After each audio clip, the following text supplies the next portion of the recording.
YouTube, it's Brian Phillips. Look at this. We've got the Prodigy 1.4 meter ready to fly or plug and fly if you decide. It does come equipped with the vector stabilizer and auto leveling. We're showing it today with the provided goodies. If you buy it this way, all you have to provide is 4 AA's and then a means to tighten like 6 of these, or wait, 4 of these. Was it just 4? 4 plus 1. 1, yep. So very easy, 7.5 push your prop, no throttle hold or throttle cut, so be careful. If you want to launch, you're going to be launching like this. If you're a beginner, that's going to give you auto leveling. And if you want to launch with no stabilization, the middle, and then all the way away is stabilized. Okay, so we're just going to show you first in stabilized and auto leveling. Okay, it's both. And we go through the entire Unbox build and radio setup. Just stay tuned for that. And then we also have a flight that was a little bit closer to twilight last night, and we had cloudy skies just to demonstrate how this does in the clouds. So here we go. About 50% throttle, and there you go, guys. Not even looking. Full up, full down, let go. Full up, let go. Roll left, 40% throttle, okay. Okay, full right, and this is with auto leveling, okay? So I'm gonna come out of the throttle altogether and just fly it back toward us. We're in auto leveling mode right now. A little bit of throttle there. Okay, so we're gonna put it into stabilized mode. And this is gonna not auto level when I let go of the sticks.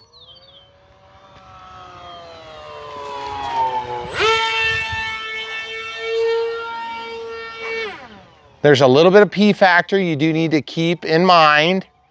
And P factor is where the plane will kind of twist and spin a little teeny bit.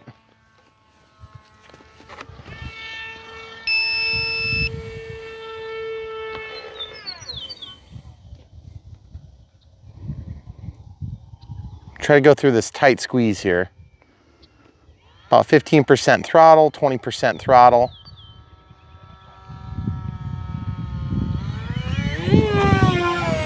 A lot of wind just pushed me down. I don't know if you guys could tell.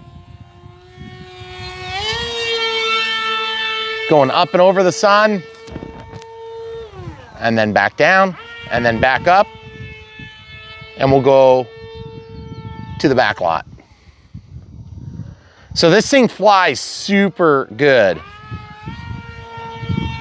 Definitely handles the wind okay, cornholes, as you can see. And I have people ask me about that a lot, so I'm gonna just tell you how to do that. So with some speed up in the air, here, let's show them. Just like this, okay? And then you can control how you come out of the cornhole to make it exciting. Yes, the cornhole is a made-up maneuver.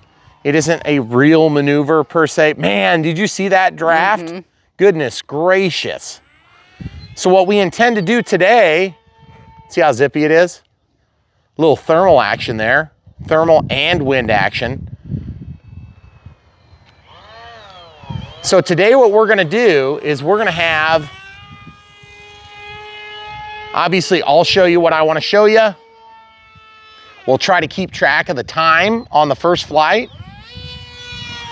And then what we're gonna do is we're gonna go into a flight with a 3S 1300 milliamp smart pack, okay? Which is gonna give you a good idea. These are Gen 1 packs. So obviously what we're flying on right now is the Arrows provided pack and the ready to fly. Let's do some upside down flight for people. Inside out loop, just so you can see it can be done. This thing can pull some tight maneuvers and it does it really well. Landings are easy. Watching out for my new flagpole. Got to go under the lines there. The vector stabilizer is doing a great job. I really like the way this thing flies. It's been a joy, really. I'm gonna try to stay in this blue sky here, camera crew. As you can see, It's got just tons of power, tons of ups. And it really does pretty good about staying solid. I feel like there's not a lot of weird tendencies, but if you get into the throttle really hard, then you need to remember it's gonna respond with a little bit of pitch moment. Obviously, if you're a beginner and you're flying this plane, you're gonna wanna be a little bit smooth with your inputs on the throttle, and that'll take care of that altogether. Ooh, let's go visit this bird.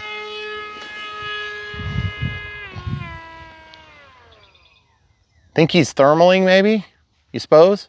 Let's see if we catch some thermal action here. Okay, the wind is blowing at the edge of our left wing. So I'm just gliding now. 1300 3S. Just nice glide ratio. Let's actually try to land it here. We're gonna just stay out of the throttle. You can actually slow it down with a little extra throttle. And when I say a little extra throttle, what I mean is run your throttle at like 5 to 10%. You see that bird in the backdrop over there? I don't know if they can they? Yeah, I think they can. Okay, so keep your wings level. Go where you feel like the thermal's happening, and you can see if it'll pick up a little thermal action for you.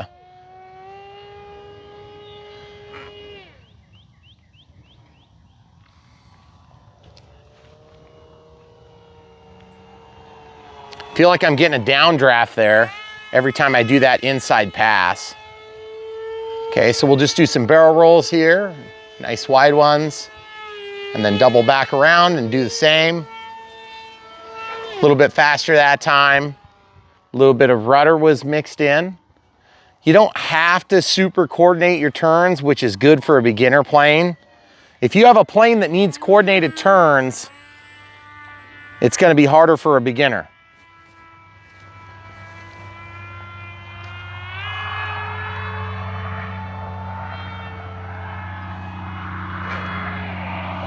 One thing I do notice about this plane too, given that it's a beginner plane, is it's noisy. So take it or leave it. I mean, I'm not saying that's a huge problem or anything, but it is definitely a factor.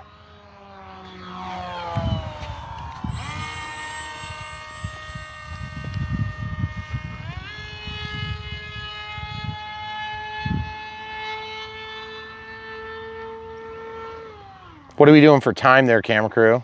You're at 750 right now. 750, that's it? Seriously? Feels like it's been a long flight. Okay, so we'll just do a nice little landing here. And as you can see, I didn't feel like landing. So we're just gonna keep flying. The winds are a little bit confused right now in that they're not super heavy, but they're definitely there. So when you feel it, you feel it. Okay, so coming in here, just trying to go low next to the eagle killing zone. You'll get that porpoising, but that's actually just over control pilot oscillation. Not stabilizer oscillation, it's over control by me. And I think if you got this as a plug-in fly, you would be able to really get that out of there and just have a rock solid elevator response.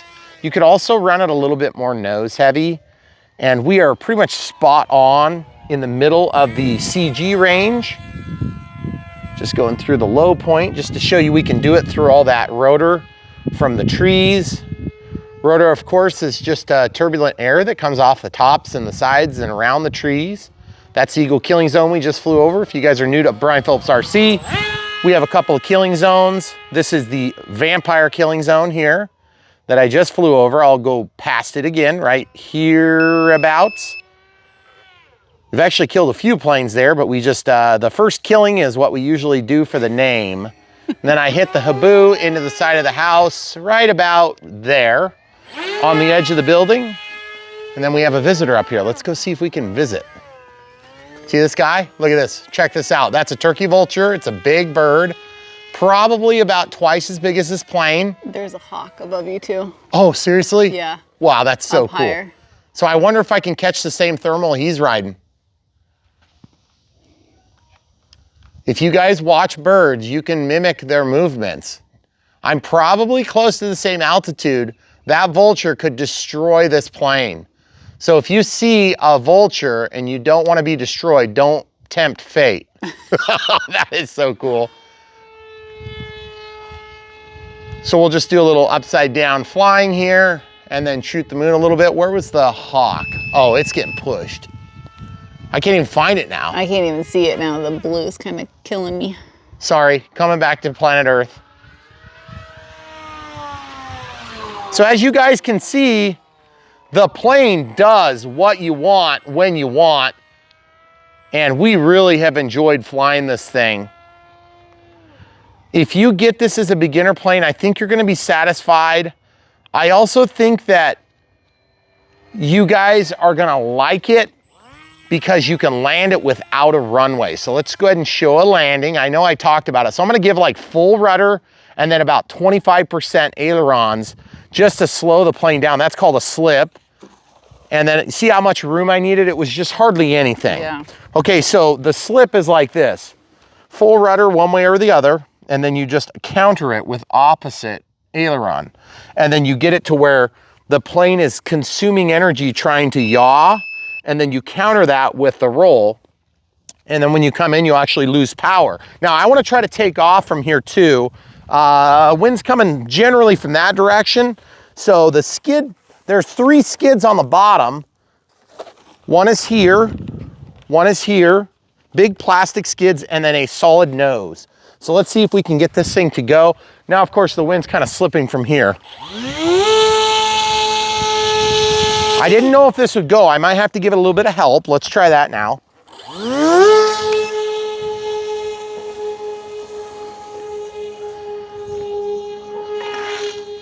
And off the hill, there we are, guys. I did, full disclosure, accidentally bump that into auto leveling mode because the auto leveling mode is the opposite direction from where I was flying. Okay, camera crew, let's go over by the edge here. You could catch all that, right? Mm-hmm. I want to show the people a different vantage here. We'll do a little bull flying right from the edge here. So this bull is not a huge spot, but you can see the shadow. And so part of my rationale with this flight is just to help you guys understand just how tight of an area you can do this plane with. A lot of rudder here to keep that nose in the right direction. Keep the wings as relatively level as you can. Woo! Boy, that was a huge wind bump. But you can see this plane does not go overly slow. And so I want you to be aware of that. I'm kind of pulsing the throttle. Use a little bit of throttle to get out of that wing drag. There's our warning. Mm-hmm. Okay, just a little high alpha, let it slow down and then bring it into the ground. Okay, so what did we get for time? 13:23. 13:23, that's very good for, and I'll show you the battery. The battery again is the Arrows 1300 3S 25C pack. And so for 13:23, what we're gonna do is we're gonna go ahead and load it up with the smart battery, which we'll grab now. This is a Gen 1, so it's got the balance lead, which is nice for us because then we can use that for our voltage alarm. And we'll be able to plug this IC3 into our XT60 plug. Even though it looks like it won't, it will fit. It's got the same connector inside. So we'll try that, and the camera crew and I will get reset and come right back. Okay. Okay, so plugging this in. It's great timing. Animal is having some sort of a conniption fit. Okay, so you can see it goes in. Then just leave this as still as possible for a minute, or however long it takes to initiate. Okay, so we're gonna leave that same voltage alarm in. Okay, so this is a spent battery. I'm gonna give that to the camera crew junior here. All right, so first things first. Smart packs are more expensive and they have auto discharge. So just keep in mind that there's more than just the extra flight time, but I just want to demonstrate the difference. They are quite a bit more expensive, so you got to use your math and best judgment. I want to try to take off from concrete here with this little bit of slope and see if it does the trick. This is technically not apples to apples because of the cost and because of the 30C, which is just a little teeny bit better. Okay, so we're in stabilized but not auto leveling. Here we go. Yep. So just a little bit more zippy, but also full charge. Because we tried our takeoff with, I'm gonna go through that little hole in the trees there, if it'll go. Okay. Oh, that's so cool. Guys, you see all that turbulent? I mean, we had near unlimited vertical before. Wow, that screams. It feels like it's more responsive too. That's pretty awesome. I didn't expect it to be a big difference. Love seeing the shadow along the trees. Now, so what we're gonna do is we're gonna film from here, do a couple of shots.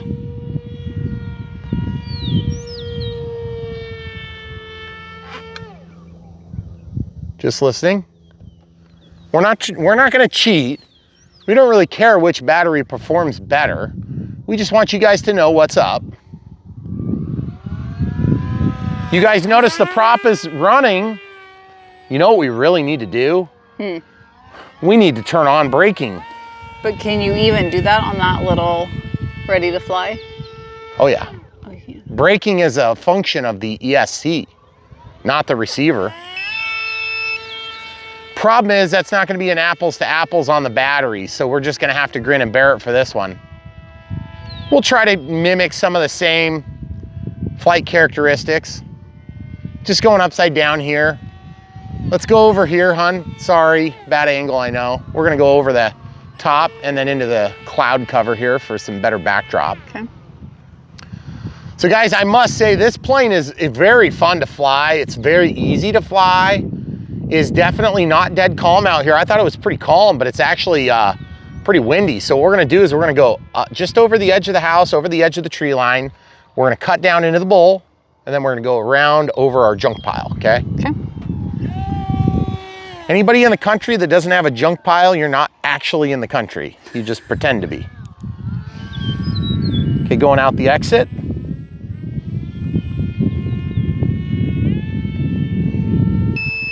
I'm hearing an engine of a manned aircraft. Nope, it's a truck. I take it all back. Hey guys, just woo! Little porpoise there on my way through the hole. I know some of you guys are saying, don't fly around power lines. And then I've got some of you saying, fly through the power lines, like between the top and the bottom. Which I actually think that would be pretty cool. I could definitely do it with this plane. I generally don't tempt fate. There's plenty of room there, but I don't know if that'd be a good example for beginner pilots. Really, one of the things you gotta do when you're a beginner pilot is give yourself as many advantages as you can get. Because the first time you fly, you're gonna be like, holy crap, this is a lot harder than I thought it was gonna be. And you're gonna be like, why did you mislead me? I was getting ready to go between the power lines. Then I'll be like, no, that's not what happened. Boy, that wind is strong, isn't it? Really kicked up, especially around the house. Okay, let's see if we can slope. I want to try to catch the lift off of the hill. There's just hardly any. It's going to be mostly rotor from those trees.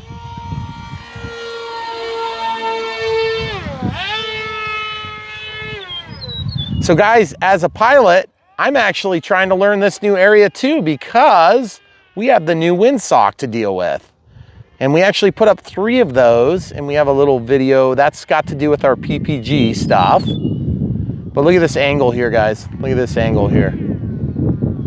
It's just a little bit narrower now, and just one more obstruction to deal with. But I can definitely say this plane, it does great. And with the Smart Pack, I feel like it does even greater. Not like it was weak on power or anything. I just feel like it's just incrementally better.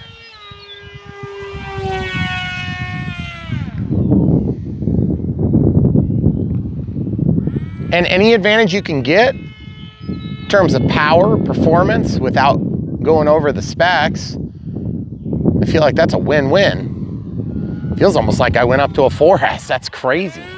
I didn't expect that, guys, and generally I don't notice a big market improvement in performance. But boy, this one's kind of proving me wrong. So folks, if you're in the market for a ready-to-fly plane, meaning you're new, you maybe don't have a transmitter yet, you don't have a charger yet. This comes with the transmitter, charger, everything you need except the 4 AA's and then that 2mm driver, which you can get that in any cheap Harbor Freight driver set. Or you probably already have an Allen wrench set, which is fine. That would get the job done. Or maybe even a tool from another airplane.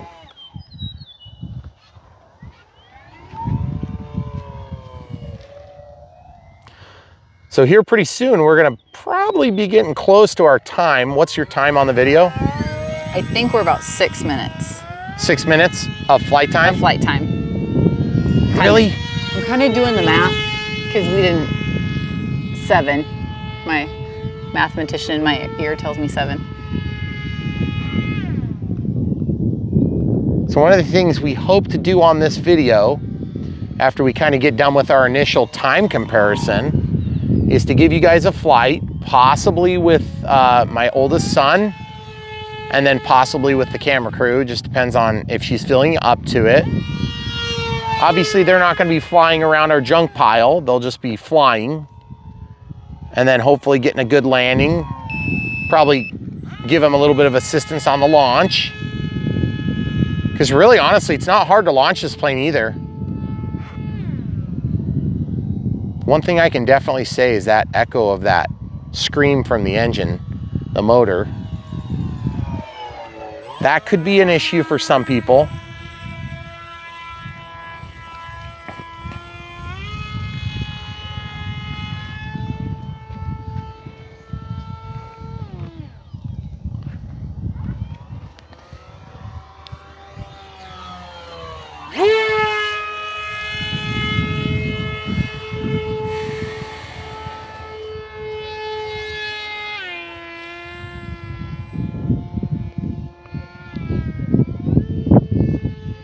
So we've flown a few pusher props like this, haven't we? Mm-hmm. And then this one, of course, you may notice me snapping it around here and there. That's just one of those things that would be corrected totally by Expo. And Expo is a tool that we use on computerized transmitters.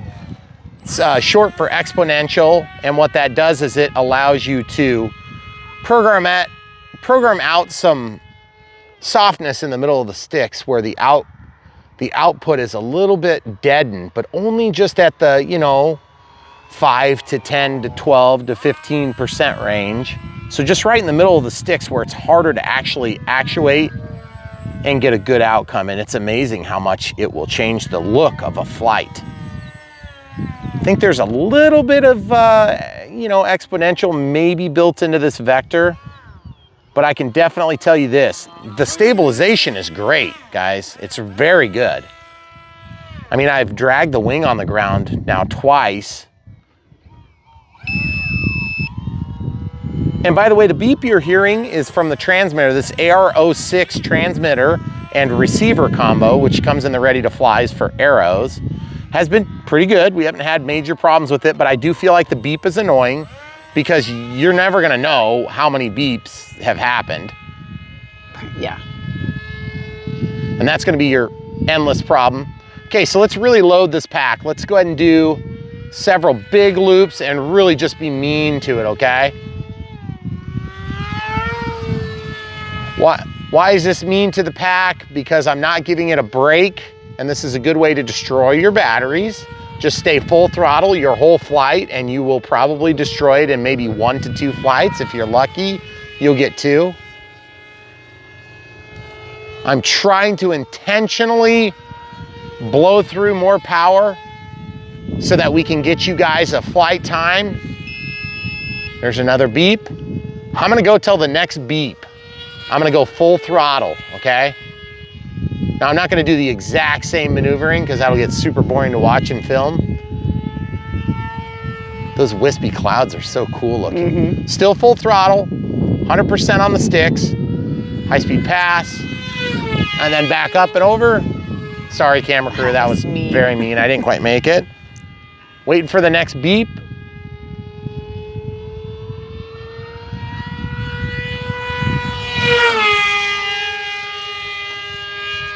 This Smart Pack is just phenomenal. Look at that. I can't believe it hasn't sagged yet. So, over. Oh, did it beep?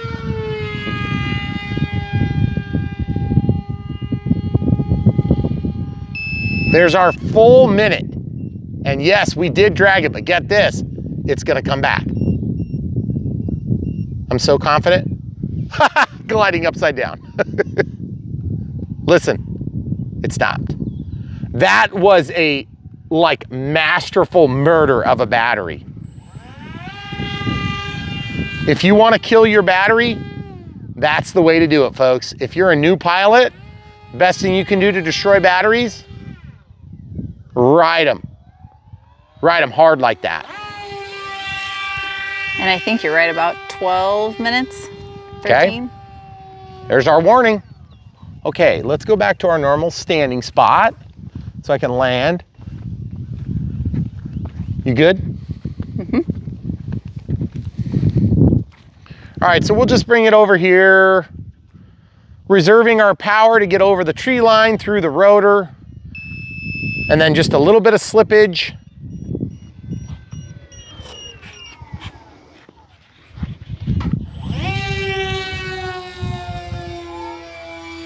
You guys want a dead stick landing, I'm sure. There it is. You guys need to be prepared.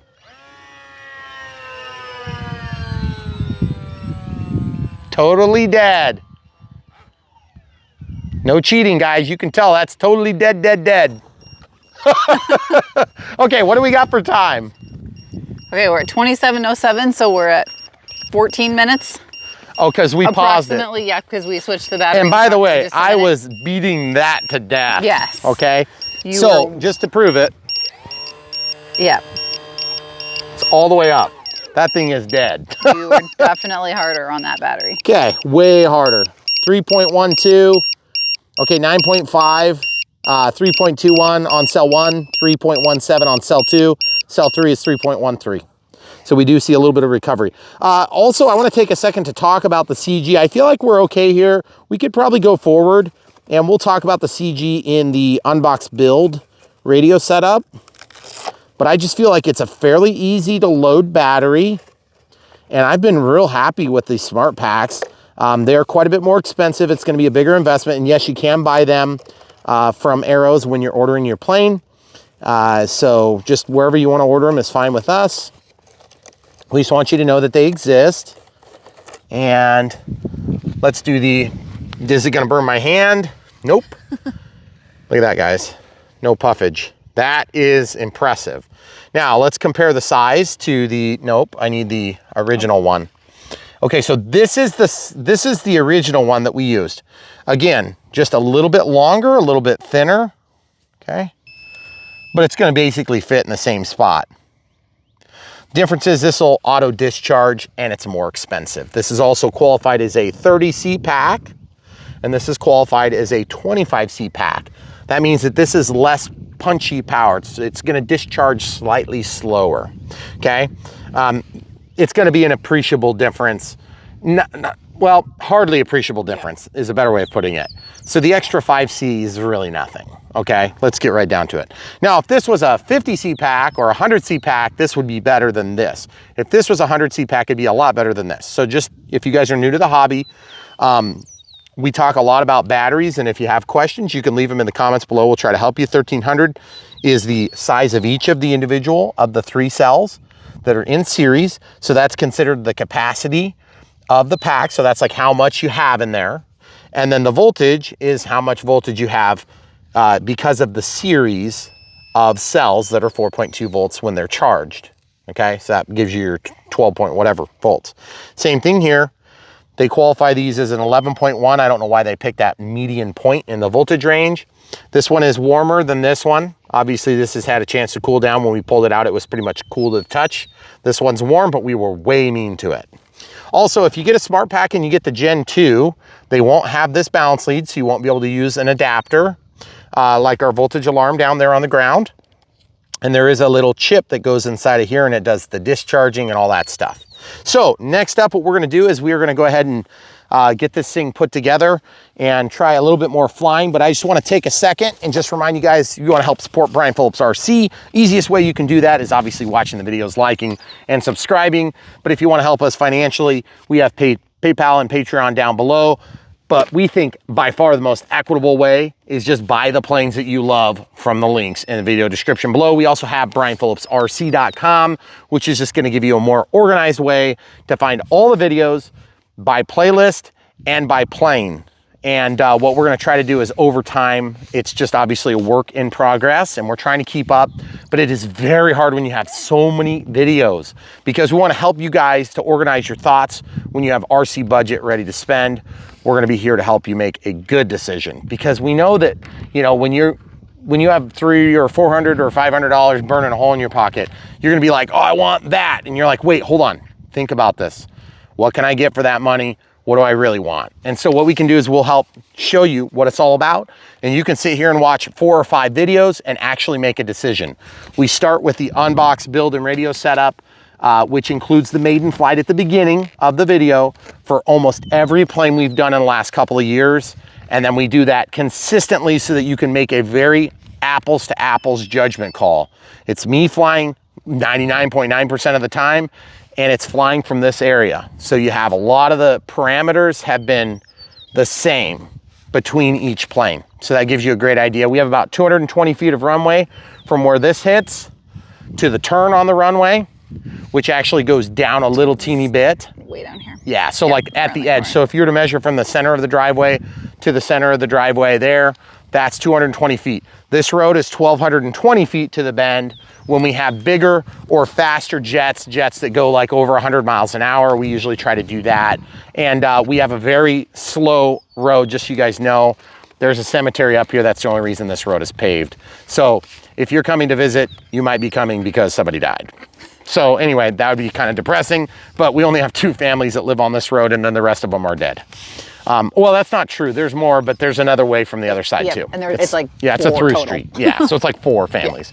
And then combines and things like that once in a while. And then there was a tractorcade one day. We came out and it was the coolest thing. There was like 200 or 300 tractors that went by the house and then went right back. And then later that afternoon, we had a crop duster come by and crop dust the field across the street. And it was like the coolest day ever. And we ended up filming. What did we do that day? We did something that day. I can't remember. We did, but yeah. But it was like the most traffic we've ever had on a road in the entire time we've been here. So it's pretty cool. Anyway, so just to be clear, Prodigy, great plane, super fun. Brian Phillips RC is here to help you guys make good decisions with your RC budget. And obviously, we love these planes. We love bringing the latest and greatest technology to you. But at the end of the day, the latest and greatest technology is not always the best, but sometimes it is. So we're gonna try to help you guys make that decision by giving you apples to apples comparisons that are not coming directly from the manufacturer, but we do work with the manufacturers, distributors, companies online, and that's how we make money so we can fund this channel. So in case you guys were wondering, we don't sell our opinion. If they send us a plane and it sucks, we tell you, but we tell you in a nice way so that they keep sending us planes and we can tell you the next one also sucks because that would be bad. And we've had to do that for a few planes.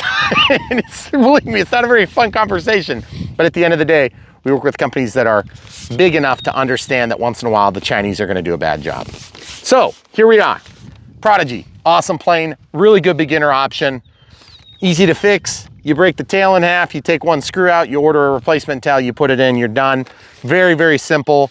Very robust, enough give that it flies okay, even in the heavy wind, but not so tight and not so hard and so stiff that you hit the ground on the grass and it breaks the wing off.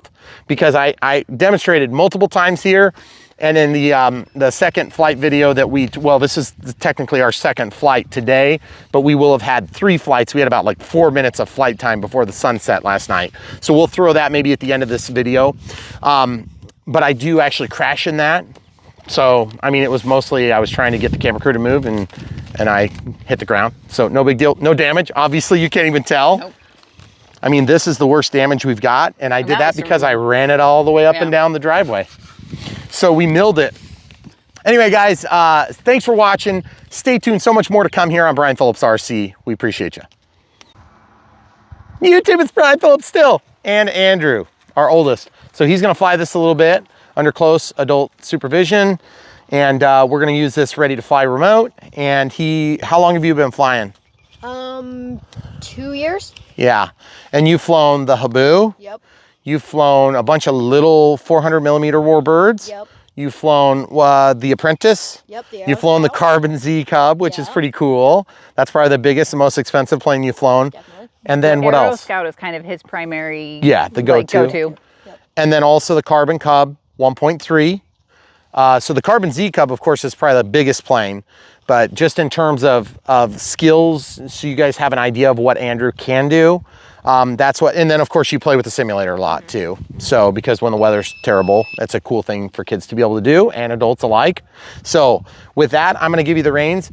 Couple safety things first, no throttle cut, so be careful. Good discipline on the throttle. You're in auto leveling. Okay. Show me switching it to regular and stabilization only. There you go. That's where you're probably gonna wanna fly, and then just pull it back. So kind of keep your finger on the trigger. Obviously, I wanna show you guys real quick, his hand size on the radio makes a difference. The transmitters are not all created equal. If you have a kid that's gonna be flying a plane, ready to fly may be the way to go just for size of hands. If you get a full-blown NX8 or NX10 or IX20 or whatever, sometimes kids cannot reach with their thumbs. If they use a pincer grip, sometimes that alleviates that. And if you have a paddle style lanyard, you can get away from that too. So just keep in mind, use what's good, what you're comfortable with. And what we're gonna do is the wind is kind of sort of confused coming from here or there. And you can see from the gigantic windsock, our launch point is gonna be kind of a weird launch. So I'll probably throw you right up there, okay? So I'll go back a little bit and you just tell me when you think you're ready. And then camera crew will be right next to you and we'll stay out of your way so you can fly. Auto leveling is on, by the way. Yep. Okay, you good? Yep.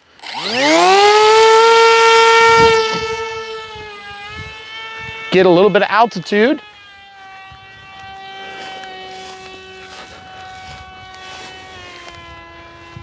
Okay. Now, relax your throttle a little bit. See how it glides. Just kind of take it around in some nice circles. Remember, if you can keep the trees somewhere close, it'll help with our focus because the blue sky is terrible, Andrew. Yep. And just relax your throttle to control your altitude. So folks, Andrew is a pretty good pilot. He's been flying for a couple of years, on and off. I mean, it's more like 3 years, really. This would be his 3rd summer. He flew the Duet, though. Yeah, that was at the old house. But the Duet was a terrible beginner plane. It was one of the worst choices, and it's a Horizon plane. So, you know, I mean, maybe a super skilled pilot could do it and enjoy it, but I felt like it was frustrating for me even. There's so many good choices. And what I want to do is sort of somewhat concentrate on this. Okay, so you're into the full control. Yep. Good job. A lot easier, right? Oh yeah, I prefer full control. Yeah. Now this plane does have a setting with no gyro, no stabilization whatsoever, but I wouldn't recommend that, you know, it would need it or not need it, because this style of plane is inherently very stable with the dihedral. With the CG worked out well, you should be able to fly even without stabilization. Okay, now Andrew, would you feel comfortable trying to go down the runway just to show us that you can do a pass? I would go the other way, go all the way out over the top of the house, go over by the bowl, and then just kind of make a circular approach like you're gonna pretend to land. And just keep in mind, you don't have to land, you don't have to do anything, go out further. Okay, you're fine. Just go in circles. Good job. Good job. Go way out like you're trying to hit the trees. Now make your turn. Relax your throttle. Control that beautiful thing. Doing a great job. Okay, now get into the power. Good job. Plenty of power, right, to get away from that? Now, if you're a new pilot, having things like power lines, buildings, and whatnot around is not a good idea. So get yourself the biggest flying site you can find. If you need help, don't be afraid to ask for it. In fact, probably seek it out if you can. If you have a large field, a couple acres, you'll be able to do it. This front part of our lawn, like from the trees that we're in right now, is about, would you say about 3? Maybe just a little more. Okay. See if you can bring your altitude over the trees just a little bit lower there, Andrew. Relax your throttle. Let the plane catch up. There you go. Good job. So you don't need that much. Now with the wind, you got to get into the throttle hard. Okay. Good job. And the cool thing is, as your children get better and better as pilots, you have to give less and less instruction. And he'll stand out here and fly by himself or with my help. Keep that nose pointed where you want it to go, Andrew. Use the rudder if you need to. Coordinate your turns. Good job. When I say coordinate your turns, I mean move the aileron stick and the rudder stick the same direction at the same time. And that keeps your nose, generally, if you're making a turn, it's gonna keep the nose pointed at the ground so you don't stall. Keeps the plane flying. You're doing a great job, Andrew. Let's try another pass in front of the driveway if you don't mind. You think you can go way out there over the eagle killing zone, or excuse me, the vampire killing zone, rather, and just get way out there like you're almost trying to go into the neighbor's yard, okay? And then just relax the throttle and glide. Yes, perfect. Don't get in the trees, just relax. Let it fly. Okay, be ready to give it throttle. Good job. Would you feel comfortable trying a landing? Yep. Okay, now I want you to aim to land at the end of the runway away from us, okay? Meaning all the way down there at the turnaround. Okay. So that means you're gonna have to probably use a little bit of bowl. That bird's right there too, that's awesome. Yep. Just stay out of the throttle, stay about like 10%, it'll slow you down. Remember, you get that tractor. Remember, the trees help you see too. Okay, just go around if you don't get it, no big deal. Good job, good attempt, but you gotta lose one more loop worth of altitude, I think. And for those of you at home watching, there are so many things that go into flying an airplane, and it's a lot harder than it looks. Andrew, one more loop or you're gonna have too much inertia. Good job. And if you crash, no big deal. Chop the throttle, bring it in. Good job, perfect landing. I mean, other than hitting the wing first, that was really, really good because you slowed it down and you got it where you wanted it and you didn't lose control, which is important.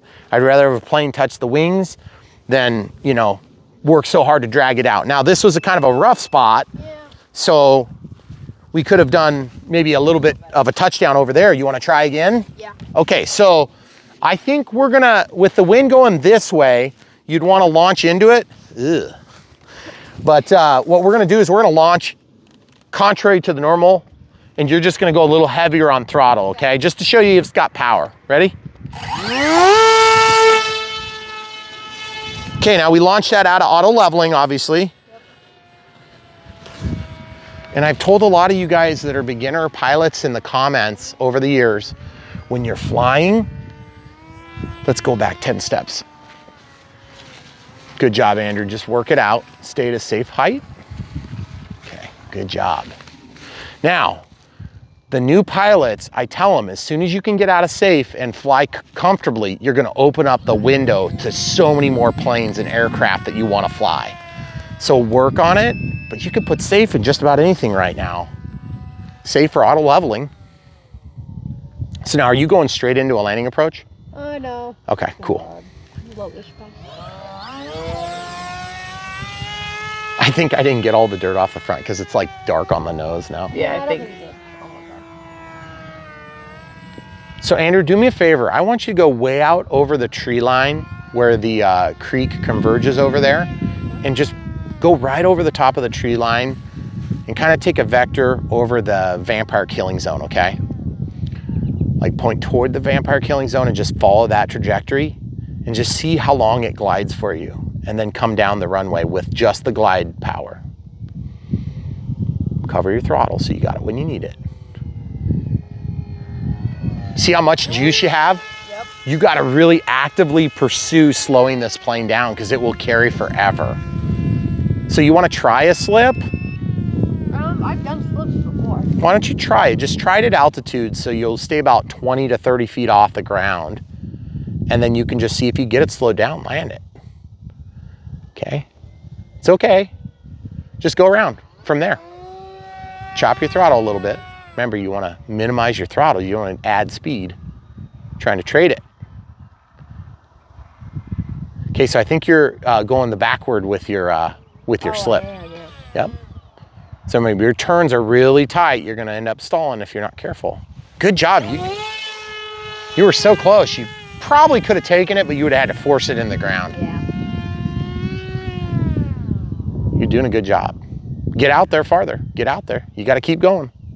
Good job. Okay, try the slip. It's going to look like you're pointing toward the hay bales. Ooh, that was close, man. Try again. Yeah, you can slip the other way. You can slip either way. Just remember, the sticks go opposite directions. And predominantly what I do is I get it pointed the trajectory I want, and then I kick the rudder all the way one direction. Then I respond with the ailerons. Okay? Respond with the ailerons. Good job. Good job. You are slipping now. Good job. You almost had it. Hey, you did. Good job. Nice. You even got a drift in there. Yeah. So that's pretty sweet. So guys, in closing real quick, of course, Andrew I'm super proud of how good he's doing. It's a lot harder than it looks. And no matter who your dad is, or no matter how much money you've got, or how poor you are, or whatever your circumstances are, flying RC is an earned skill. And that's why it's so much fun, because no matter what people give you as gifts, or that you have adopted through, like a heritage of your grandparents or your dad or your brother, your cousin, whatever, you still have to learn to fly. So learning to fly, everybody does it at a different pace, and they have different skills. Kids have a huge advantage because they play video games, and I'm telling you, it makes a big difference. So if you're an adult and you've never played video games, you're gonna be at a significant disadvantage.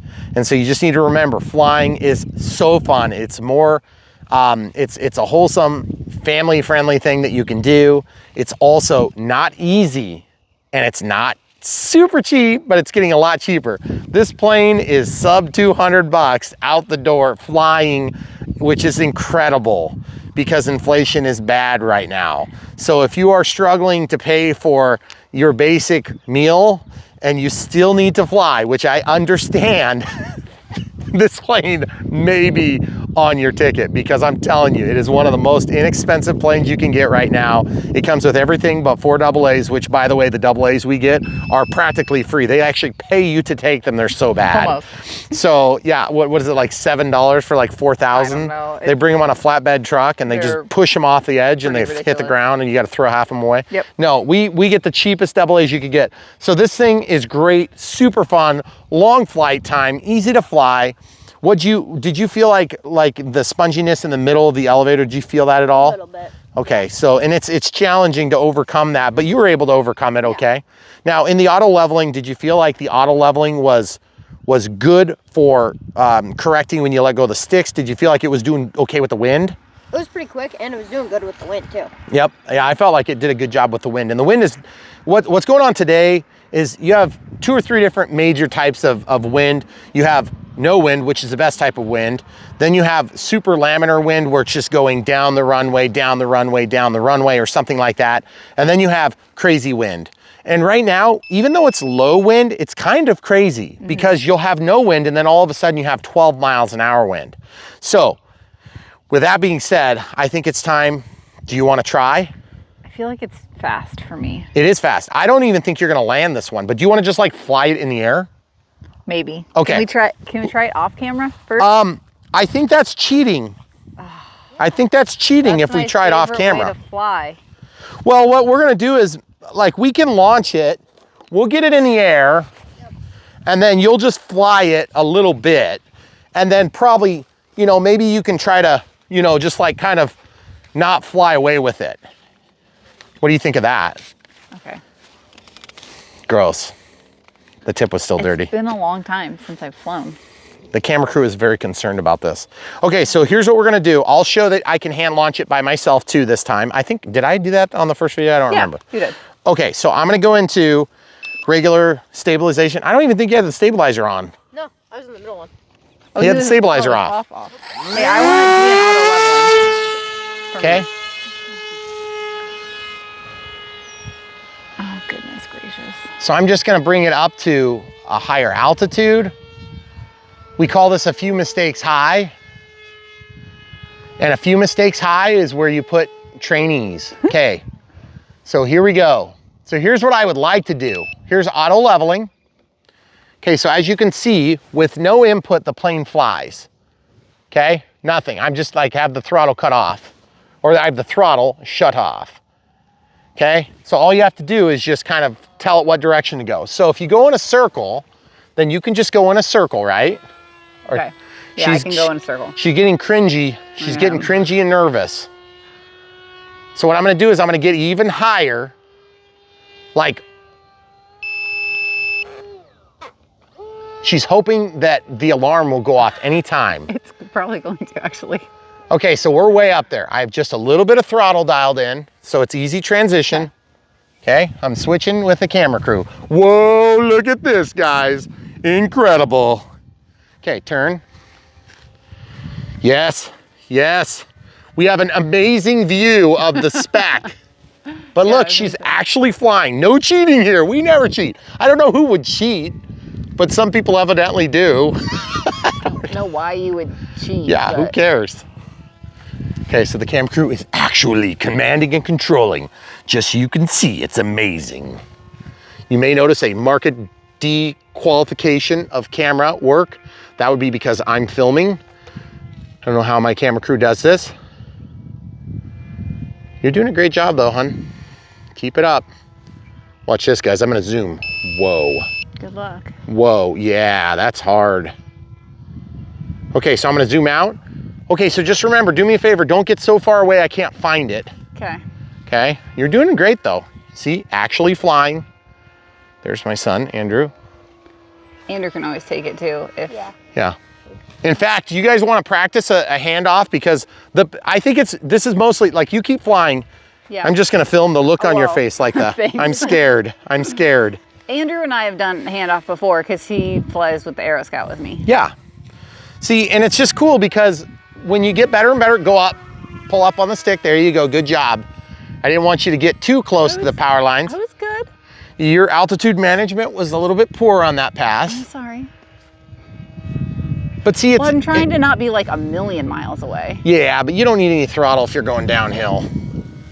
Okay, going overhead, that makes it really fun to film. Yeah, it is, isn't it? Hey, Esteban, could you go over there? Sorry. You're doing a good job. Just keep doing a good job. Just testing you. There you go. Okay, a little bit less throttle. There you go. Just relax. I'm not landing this, right? No, you're not landing unless you want to. No. Not landing unless you want to. Okay, get a little bit of altitude, a little bit of speed on the turn so you don't lose it. That's my problem is, like, I can stand here and do this, but then when there's a problem, You don't know how, you freak out. Yeah. That Because is I don't called play video games and I'm old. every beginner pilot in the history of mankind and womankind. Well, Or neither kind or whatever it is today. God, it's really windy. I'm sorry, I'm trying to stay over. Hey, you're doing a great job. I'm just losing focus now. I gotta Yeah, I focus on your hat. Okay, There it is. it's pretty easy to focus on. So, camera crew, Yeah. I want you to turn to the left, please. Let's get into a pattern and let's transfer the control to another. To Andrew? Yes, okay, now just relax the throttle, keep it where it is, and Andrew has control, so cool. Andrew, I'm gonna try to get the camera to your mother. Okay. Okay. Okay, now bring it back into the stratosphere. Might take a few hours. You guys are so mean to me. I'm not mean to you. I'm just speaking the truth. I know. Hey, I go haven't way flown. out over the tree line and try to get it in a beautiful landing. Okay, just relax. Let it use up energy. Now, slip it. There you go. Slip, slip. Point the nose down. Get that nose down. Nose down. There you go. Okay, get out of the slip. Put it on the runway if you want. I don't care. Nice job, Andrew. Good landing. Way to go. He always likes to drift it in. Hey, let's see if I can take off here real quick. We're probably about ready to, did I hear a I beep? think so. Yep. Yeah. Good job, guys. We got 3 total flights and Easter egg 4th flight 2 from last night. Almost in the dark. Really cool. So guys, without further ado, thanks Andrew for helping us out with this video. Yep. We appreciate it. And then obviously camera crew, you did such a good job. I'm so proud of you. You're welcome. My I'm wonderful, learning. and people are like, you never let her be on camera. Do I let you be on camera? I don't want to be on camera. Exactly. She doesn't want to, and I get in trouble for putting her on camera. So anyway, guys, that's what you need to know about the Prodigy. It is a definite A game. I cannot believe how affordable it is. Yeah. I mean, seriously, guys, it is for sure. super cheap. And for what you're getting, it does everything you need. And when I mean everything you need, I mean, notwithstanding the fact that you have to buy 4 AA's and you need like a wrench. I mean, if you're flying radio controlled airplanes, most people do have that.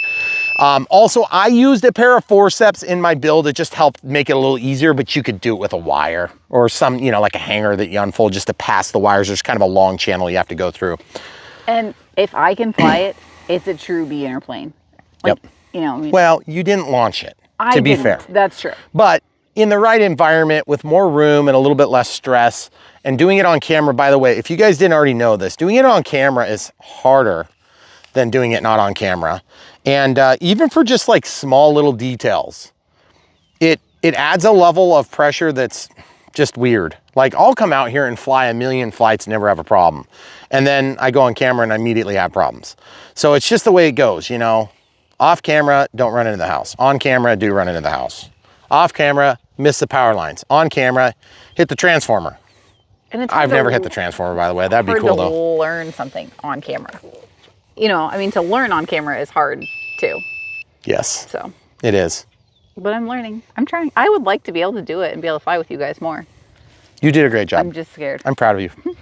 Okay, so guys, without further ado, stay tuned. We're gonna go into the Unbox build radio setup, I believe now. Stay tuned, we'll show you the late flight because the lighting gets pretty poor at the end and we have some enclosing stuff, just thoughts.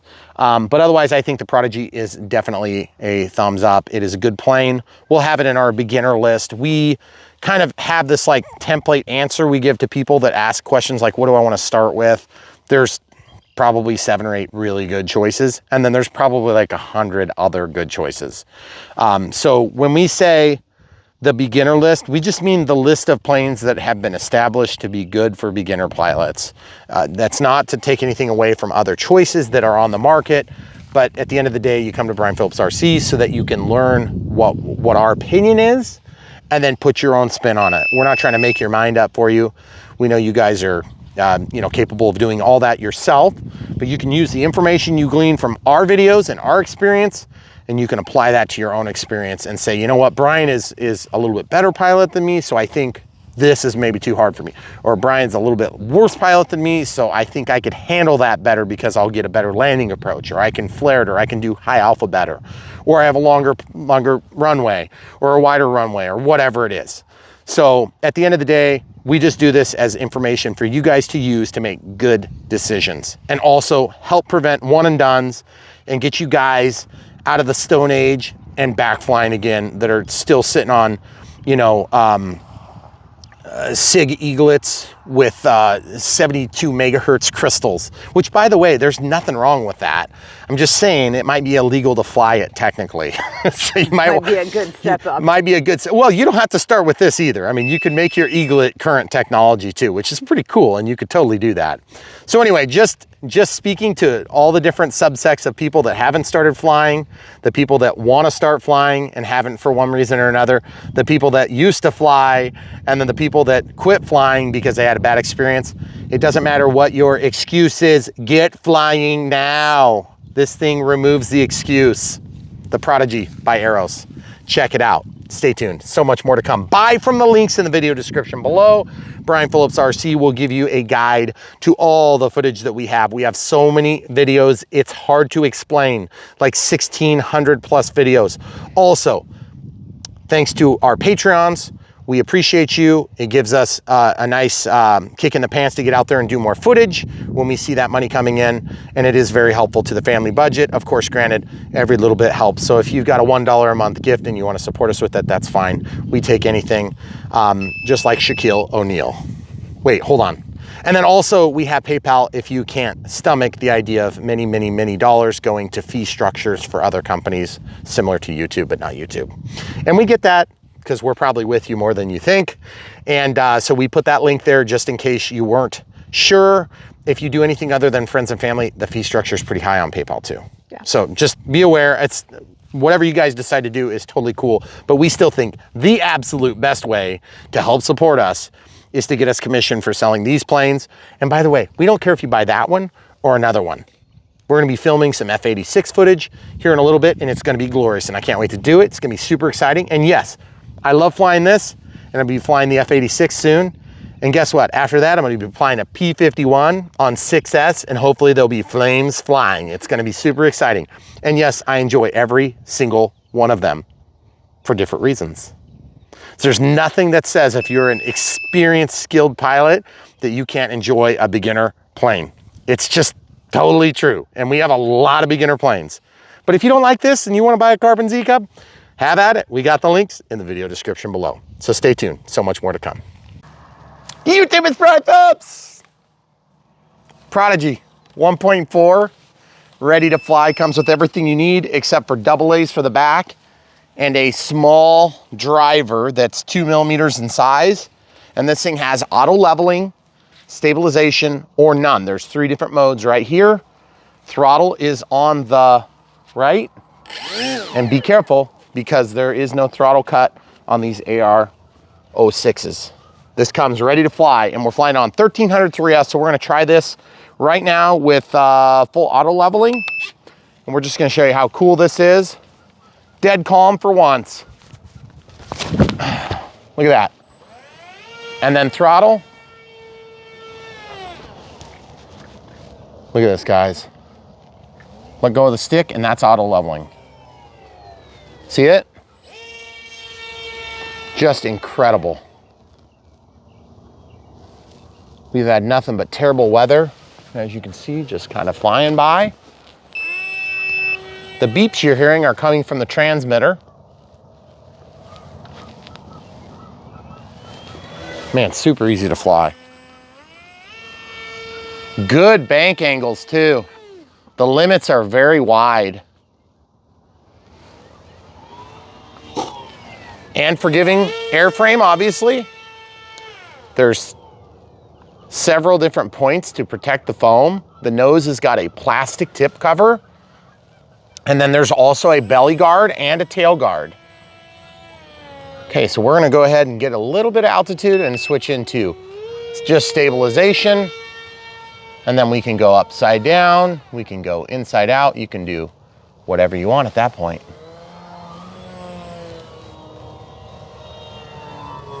This thing flies super, super nice. Really stable, and that's about 20% throttle there, folks. Okay, here's 100.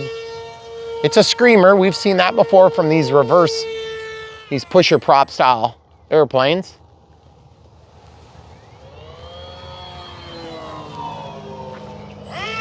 Definitely a little bit of a pitch up moment when you get into the throttle. Nothing you can't overcome with a little bit of practice. But as you can see, it does all the cool stuff. Let's see if it'll do a cornhole out of that, and cornhole. Doesn't like the cornhole, must not be quite enough elevator authority, or excuse me, rudder authority in that. Okay, so we'll go down by the trees. Little bit touchy on the elevator access. By the way, that's a new windsock you may be noticing there. Demonstrating how dead calm it is right now. We actually put up 3 of those, which is part of our PPG and RC experience right over the other windsock. I'm just surprised how symmetrical it is in the upside down loops. And then the regular loop, feel like I'm giving it almost less elevator on the downside, which is pretty cool. Just love the way this thing flies. Ample control authority in all directions. Let's do some bull flying for a minute, see if we can get a little better backdrop. White plains are always tough when it's cloudy and overcast, but goodness gracious, guys, we got snow on Easter, 2020. 2022. 2022. I did that the other day in another video. It's like I'm in a time warp. It's a continuation of. That's rudder and ailerons. Just so you can see it'll do it. I do feel like there's a little bit of a spongy spot right in the center of the sticks. For you beginners, you're not gonna notice it with the auto leveling on, but boy, this thing is so good. And by the way, that's a 22-foot fiberglass extendable pole that's holding a 15-foot windsock, and we now have a total of 3 of those. And this is the only one that's in the front yard that I just flew next to. And we haven't run into it yet, but we've also not flown with it yet. That's the first, this is the first flight, and this is the maiden for the Prodigy for us. Like I was saying, it just, there's kind of like a real soft spot right in the middle where I feel like one click and I probably need just a hair trim to the left. You guys may notice it when I pull up. I'm gonna show you again. 50% and then pulling up, yeah, it kind of favors to the right just a hair. So I'm gonna just take that little clicker that's right underneath the elevator here, and I'm just gonna click it to the right a couple times, and we'll just test again. See, it's not tipping as much, so we're getting closer. And if you run out of trim adjustment, then it'll just make a loud beep that sounds almost kind of negative, which is weird, I know. Man, that thing is good. 1.4 meters is just a perfect size for a beginner plane. Real easy to stick in between your car seats or your truck seats. Definitely does like to disappear, guys. If you're gonna be flying this thing in the twilight hours, you may wanna take and flip it upside down. Look at the bottom, it's just pure white, right? It's got one little on the ends. Yeah, and it's a light color. So basically what you're gonna wanna do is you're gonna wanna take and put some black on the bottom. Right there.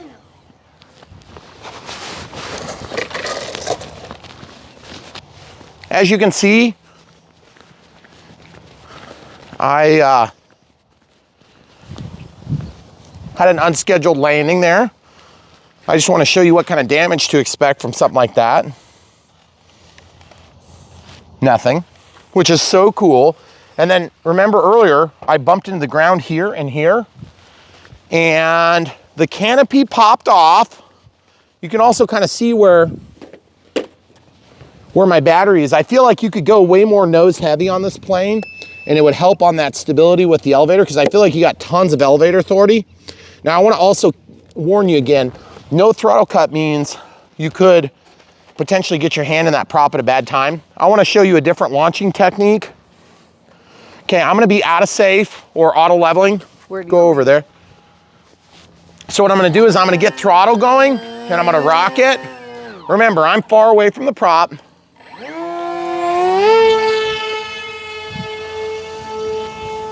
And you just do a little spin, and then just, we have a little bit of a low point there, so it makes it real easy to do that.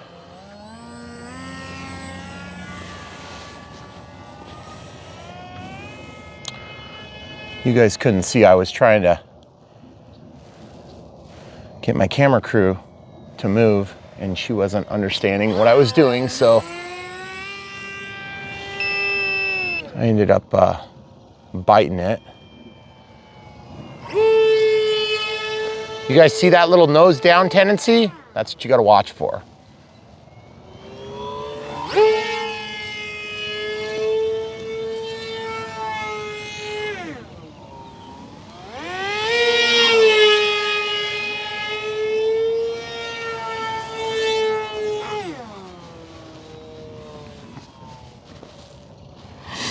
when we're filming, I do a lot of moving around, which is unusual in RC. Usually you hold still, but the reason I move around is because I want to be in a position where I can kind of see where the camera is pointed, and then I can make accommodations and kind of tell if the camera crew is getting the shot. It helps me a lot as a pilot. You guys don't necessarily need that all the time unless you've got somebody filming and you want to do the same. And where we were filming by the bull there, 1 or 2 steps makes a big difference because I have a little bit of room to kind of go in front and around. Boy, I hope that shows up against that gray.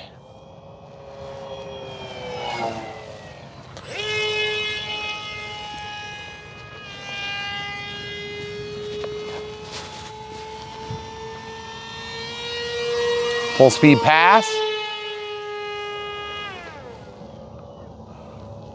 These pusher props, sometimes they're screamers. Just something about the size and the pitch. Pretty aggressive pitch on the 7.5 prop.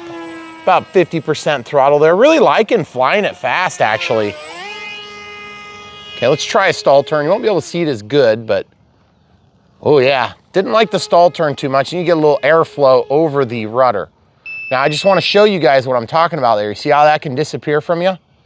So what you want to do is get pulled up so you can see the profile of the plane, okay? So if you ever get in a situation where it disappears, let's talk about that. Let's try to make it disappear, which is not necessarily something you want to do. I know kind of what direction I'm going, but you see how bad it disappears when I'm pointed away from myself or when I'm pointed toward myself? Look at that, you can barely see it, okay? Now, with the aid of cameras, you may be able to see it where I can't with the naked eye. And so what you gotta do is you gotta give some input and then control it. So go full throttle so you don't stall and just pull up. And then once you pull up, then you can make a decision. Pull it back one direction. Does it come closer? Does it go away? If it goes away, then you need to go the other way. If it doesn't get bigger, go the other way. I really like the way it flies. Boy, I tell you what, if you guys had this on a DX8 or, excuse me, an NX8, you would be able to just really, really fine tune the controls on this, because I feel like there's just a tiny, teeny, tiny, tiny, teeny, tiny bit of sponginess in the center of the sticks. And I'd like to have that sponginess cleaned up, and you could totally do it as a plug and fly. I feel like the reflex is super good on this, or excuse me, the vector, which is essentially the same thing as I understand it. Different branding, of course. But I love the way this thing flies, very capable. It's gonna give you enough plane as a beginner to be able to enjoy it in a little bit of wind. I kind of am curious if it would handle, if it would take a 4S pack. It's designated as a 3S plane, but I also feel like it might put up with it. I don't want you guys to try it on my account until I've had a chance to experiment with mine, and then I'll let you guys know. But the thing is, I can definitely tell you this. It's just that little bit of porpoise there, woo! That little bit of porpoise is just enough to make me want to put it on the NX8 and just see if I can eliminate it totally. The other thing is, if you were more nose heavy, it would be a little bit less porpoisey because the elevator would be less intense. Up and over.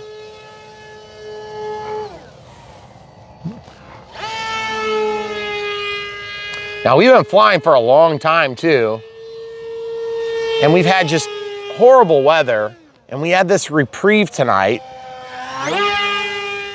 Some family stuff kept the camera crew busy, and so we weren't able to film until basically sunset, T-minus 1 minute, which is unusual that we would get such a nice reprieve. Usually it's like, hey, it's 4 million miles an hour wind, and then all of a sudden you get this, like, you know, kind of a lull toward the end of the day, and maybe you've got about an hour, hour and a half worth of beautiful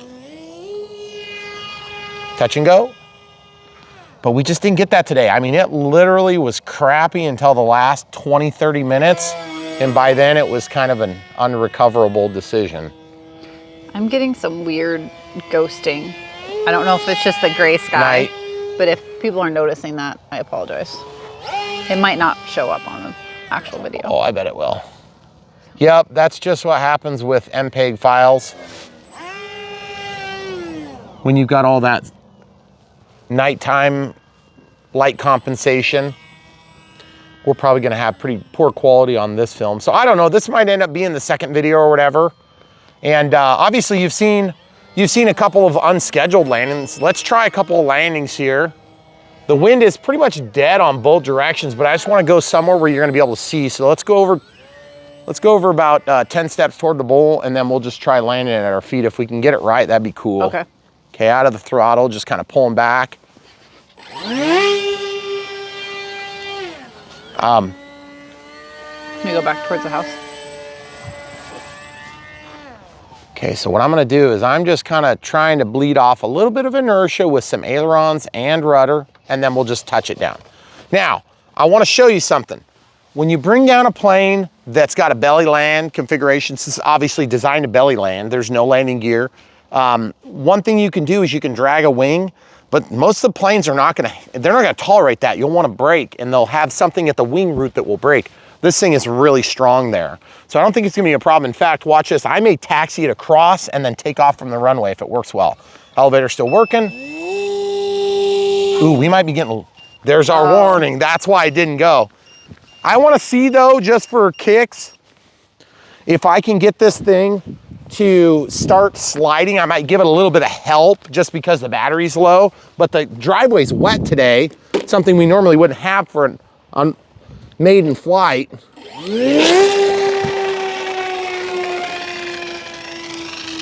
Nope, too much surface tension because of the water. Okay, so what you guys hear beeping is just a regular voltage alarm. I am super impressed with the way this plane flew. My only complaints are, as usual, with the Arrows 06, the AR06 transmitter, the 1 minute beep is quite annoying to me still.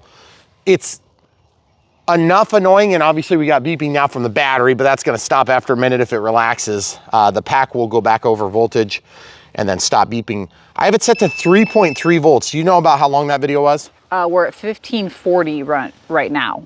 Okay, so 1540. So let's just call it, you know, conservatively on that 1300 pack, you should be able to get 12 minutes, 13 minutes without too much trouble.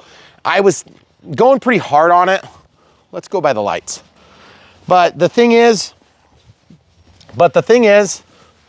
I think that the plane is gonna be capable of flying for maybe 22 minutes, or excuse me, not 22 minutes, about 20 minutes on a 2200. Because the plane seems to be able to tolerate a little bit extra weight, and really like the way it launches. I really like the way that it feels in the air.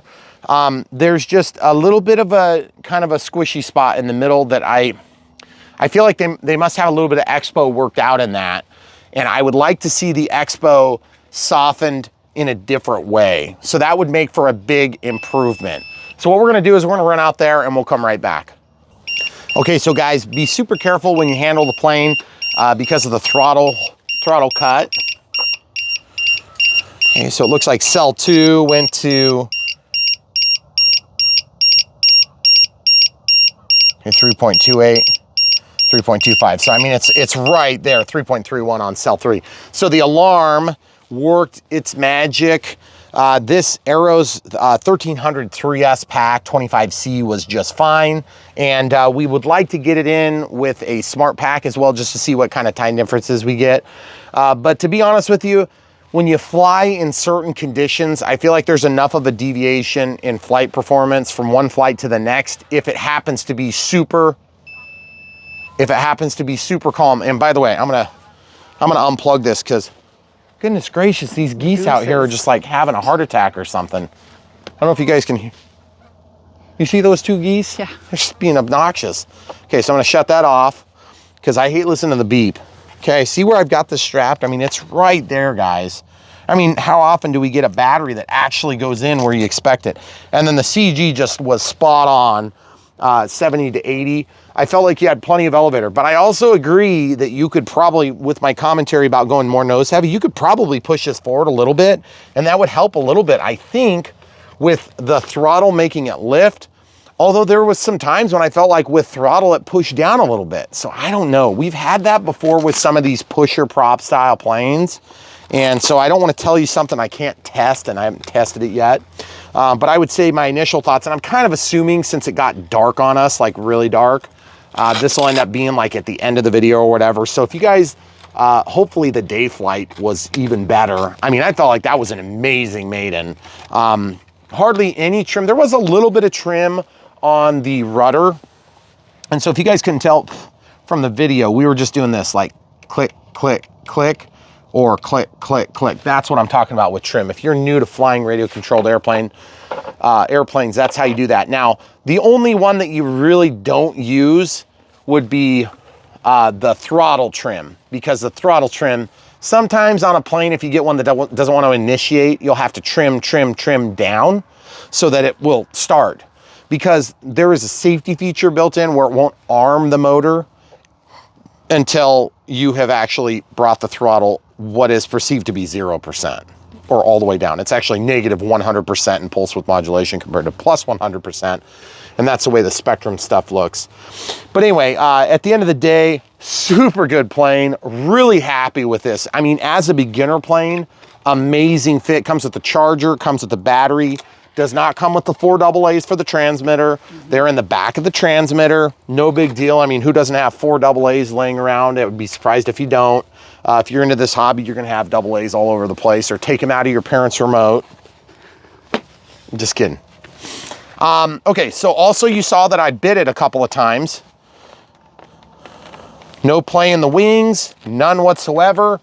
Everything is solid. There is a little bit of wiggliness on the tail. I don't think that's a huge issue, but that could contribute to the thrust angle pushing, and under high load, it might push that back just a hair, which could contribute to that little bit of complaint that I have on the elevator under high load. Because the times that I felt it was a little bit unpredictable was under full throttle and at real low altitude in ground effect. Gliding in ground effect, phenomenal. 50, 30, 20% throttle. You do need to keep in the throttle about 30% to kind of hold altitude with this thing. If you had a little bit of wind, of course you could ride the wind, but we were just like, it's just dead calm right now. But I just felt like it held its own in all the different domains. Like I said, that little bit of up, that little bit of down. It wasn't super aggressive, but there's definitely something there. And then also in the climb outs, I noticed that it would favor to that side, so the trim took care of that. But then once you trim to correct for that, then you do get a little bit of roll you got to work with, because the P factor is a real thing when you have such a high rotational speed and then such an aggressive pitch. If you're a beginner, I almost feel like, again, and this is something we've seen with a couple of the Aeros planes, you're gonna think you want it to be faster. And speed does save lives in airplanes, but there's something to be said for spool up time. So this is a 7.5 prop. You could get a 7.3 or a 7.4 prop, and I think your performance would be better as a beginner. Because even though you have less high speed, you have more punchiness. You get that power right now. And when you're a new pilot and you just want to like kind of get out of the hole from making a mistake, I feel like that's a really good way to do it. Also, we showed in our Unbox build radio setup, which, I mean, by the way, the radio setup part is like 10 seconds of plugging in the radio components because these are ready to fly. But you can also get this, I believe you can get this as a plug-in fly. So if you're gonna buy it as a plug-in fly, this one comes with the Vector, and you can see the Vector there. But this one came with the opposite side. I don't even remember what the model number of the receiver. It's just an AR06, because I think it matches these ready to fly. It could be. But yeah, if you decide to do it as a, you can use a 620 in here, an AR620, which would be simple. You don't have any AS3X or safe that you're paying for. If you buy this as a true plug-in fly without the Vector, which I don't even think it's offered right now without the Vector, then you'd want to get the AR630. You'd have safe, and you'd have auto leveling and AS3X, which, to be honest with you, I have no complaints whatsoever about the stabilization, which is like AS3X over in the Spectrum world, via the Vector. And then it's also got the auto leveling, which I think that, what do they call it? They call it like stabilization, then they call it like stabilized flight. It's confusing because like it doesn't really articulate what you're doing. So I don't like the nomenclature, but I love the device. It works really good. And we have seen other auto leveling solutions that don't work very good. I feel like the Arrows stuff is pretty solid. So you're not getting an inferior product as compared to what the Spectrum offering would be. I really like this plane. It's a great fit. A couple of complaints I've talked about were with the this, but also there's one screw and the tail comes off. Now I can tell you this too. Once you have all your wires landed, you can actually take advantage and then fold that around. So it becomes really small, but you are not going to want to chase those wires through because you'll see in the build, it's quite a thing to get those wires passed through. But again, 1-2 screws, you pull this off, you flop it over. So it's just right there at the armpit area in the wing root. You just flip it over here and you've got 2 wings like this and that thing is dinky. But to be honest with you, you don't even need to take it apart in most circumstances. Because, you know, I'm thinking of like in our family car, the Traverse, there'd be no problem getting that in. Granted, that's like an SUV or a small SUV or whatever. But even in my pickup truck with an extended cab, like a crew cab, it's not even an extended cab, I could fit this behind my seats if I didn't have a bunch of crap back there. So definitely think this thing is already small enough. It does not need to come apart. That does make for a little bit better cheaper prices for shipping when they bring them over on containers and then of course ship them out to you guys. So that is a help. So sometimes the assembly is a function of trying to get it from your house to the flying field, whereas sometimes the assembly is a function of getting it from China to you. Yeah. So I think in this case, it's from getting it from China to you because it's really a compact plane. 1400 millimeters is not a small plane though. I mean, I'm 6 foot tall and it goes about chest high. And it's a little bit shorter this way. That's not uncommon. It goes a little bit over waist high to my belly or whatever. And super happy. The tail's not super tall. It's pretty compact. This is about the highest point, about the same dimensionally here, just maybe a ½ inch higher on the tail. Sometimes you'll get, some sailplanes have huge tails or they have a T-tail and that takes up a ton of room. So real happy with this. And plus with that plastic molded tip, one of the things that people don't ever talk about is storage of planes. You can do this all day long and you won't damage the plane, but it does like to tip. So you got to bring it out from the wall a little bit. But just to show you that, I mean, we're on concrete. If you had a foam tip, you wouldn't want to stick the foam on concrete. It would rip up the tip really bad.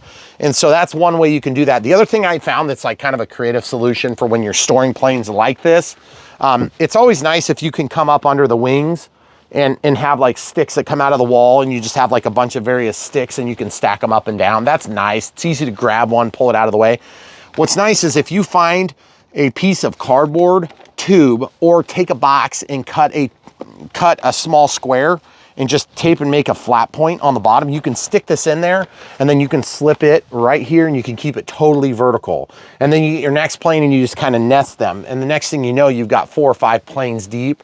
And that way you can just grab one out of the mess, take it, fly, and when you're done, you put it right back into the same spot. If you lean them all up against the wall in a stack, it makes it really hard to get to like the 7th one deep.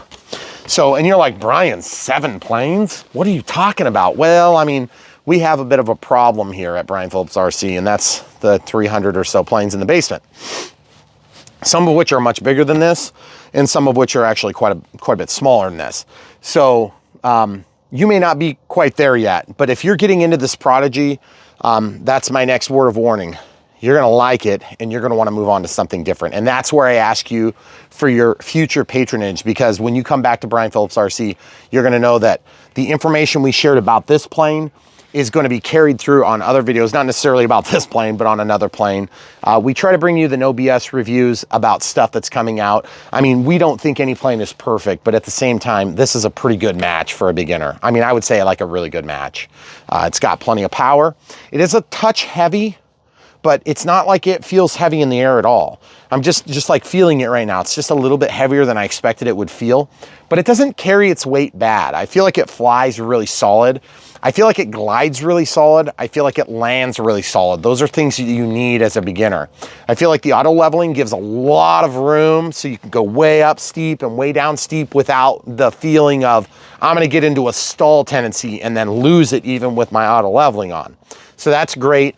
I also feel like a lot of beginner planes that have limited bank angles will limit the bank angles too early. And so the flight performance is just not fun. But then also, and as a beginner, you want to have fun. Obviously, you want to be progressing toward being out of the auto leveling. So I feel like this plane did a great job on that. Also, avoidance of trees and obstacles is a big factor when you're flying with auto leveling, because auto leveling does not avoid trees. It does not avoid houses. It does not avoid barns. It does not avoid power lines. And, you know, some would argue, well, just don't fly around those things. Okay, I'm a practical kind of guy. Okay, I know some of you guys are going to be flying around those things. And the reality is this plane will allow you to do some more avoidance. Also, as a beginner, maybe avoid, it's not raining now. It just happens to be wet because the ground is wet.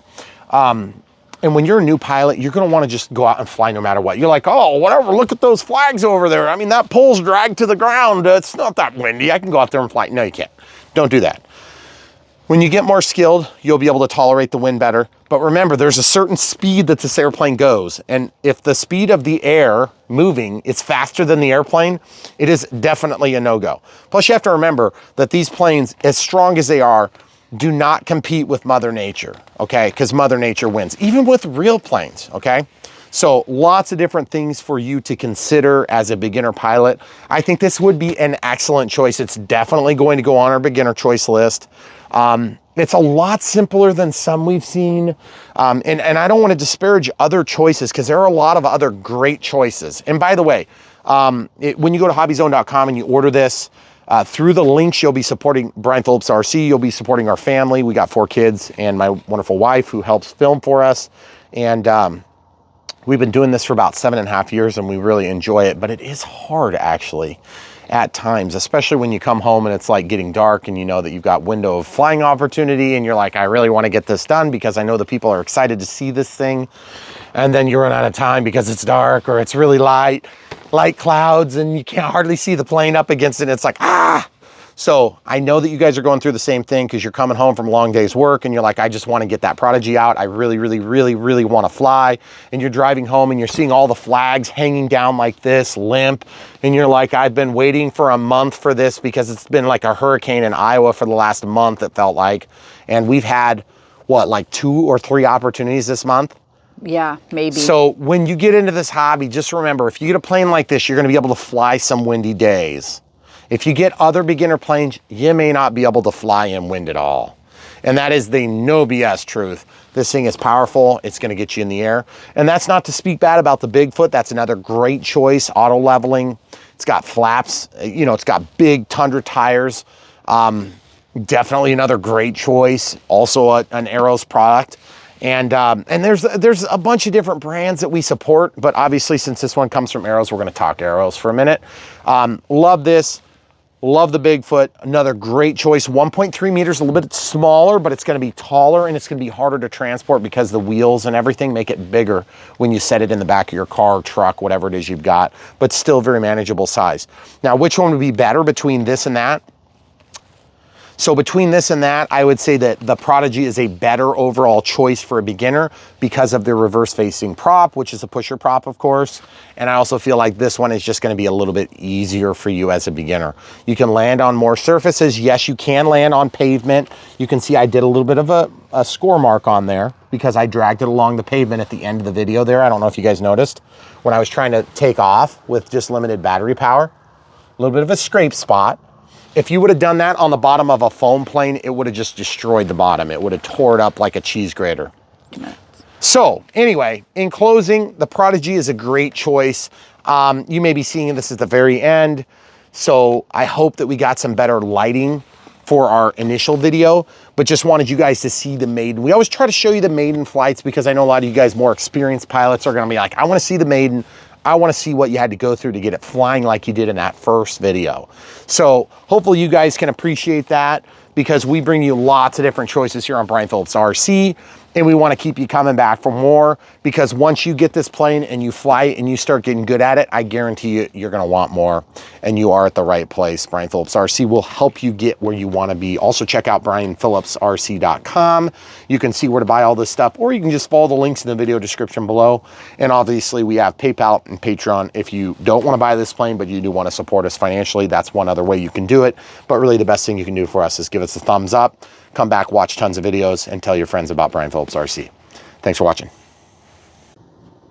YouTube, we have a box right here. Looks pretty amazing. We'll just keep it super secretive because you certainly haven't already seen it fly just mere moments ago. Oh, what do we have here? We have the 1400 millimeter Prodigy. Look at that, ready to fly. That means it comes with everything you need, except for maybe some double A's. We'll see. Okay, so this product comes from Arrows. Okay, so we're just gonna pull this paperwork out and make sure it's not anything. Oh, okay, so Arrows Vector Gyro Stabilization. Sweet.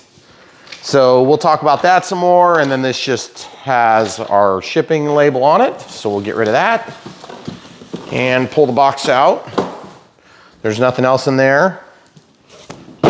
Okay, so wingspan 1400 millimeters built, but you'll note that this is 55 inches, okay? This box is not very long. So that means it comes apart in two pieces at least, and probably the fuse too. So 1400 millimeters is pretty good size. Overall length, 1089, it's pretty standard length to width on a sailplane. This is what I would call a sailplane. Beginner trainer, because the prop is on the back in this case. Flying weight about 950 grams, so FAA drone registry for that. Motor size 2212, 1500 kV, and 2212. If you guys don't know what that means, if you're a beginner and you're like, what is that? What is the significance of that? Motor size is a brushless motor, 22 millimeters by 12 millimeters of depth. Okay, so 22 millimeters around, okay, by 12 millimeters deep. And then it's a 1500 kV, which stands for 1000 rotations per volt, 1500, okay? So 1500 times the voltage that this operates on at the given time that the ESC is spitting out. And this does run on 11.1 volts, which is a weird way of putting it because it's actually a little higher than that. It's 4.2 volts times 3 at full charge. So that's gonna be, what is that, like 13.6? Yeah, 4 times 3 would be 12. Yep, I knew that part. 12.6, so 12.6 volts. So if you do 12 volts, so just figure on 12 volts, so 12,000 times 1500, okay? So that's the max RPMs unloaded, okay? But it is loaded, so I always felt like that was kind of a weird way of measuring stuff because it doesn't really mean much because once you load it, it's gonna change all those things. Prop size 7.5, which means 7 inches with 5 inches of penetration, okay? So if it was 3 inches of penetration, it'd be less steep, okay?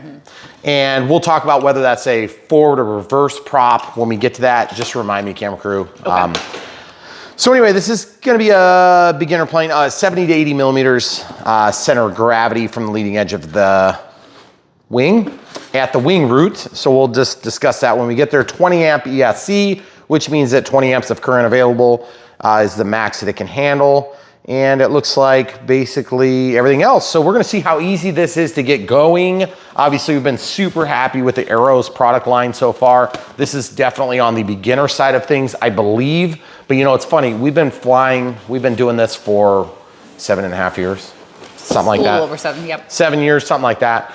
And I still love flying beginner planes. And I know some of you guys are like, whatever, Brian, you hate flying beginner planes because you have awesome more planes. And I'm like, no, not really. I love flying a good beginner plane. Now, if they're not good, I'll let you know they're not good. Yeah. Because we kind of know what's not good and we kind of know what's good because we've done a lot of good and a lot of maybe not so good. But there again, we kind of tend to like a lot of planes, to be honest. Yes. All right, so we're gonna unpack this. First of all, my first thoughts are sometimes you get foam, it's a little bit yellowed, a little bit miscolored. This is bright white. okay? Very simple to unpack the wing. A little bit of give to it, which is nice, not super dense foam. Like comparison would be like the Crescendo Evo. If you did that, it would not give, but it would probably break.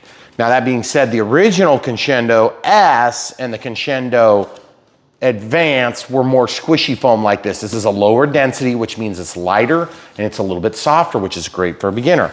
Also note that the wing root seems to be showing a little bit of dihedral. You can tell because this is flat and it's going up just a little bit. Dihedral is like when your wings, this would be a flat wing, this would be dihedral, this would be anhedral, this would be polyhedral, like a Corsair, an F4U Corsair.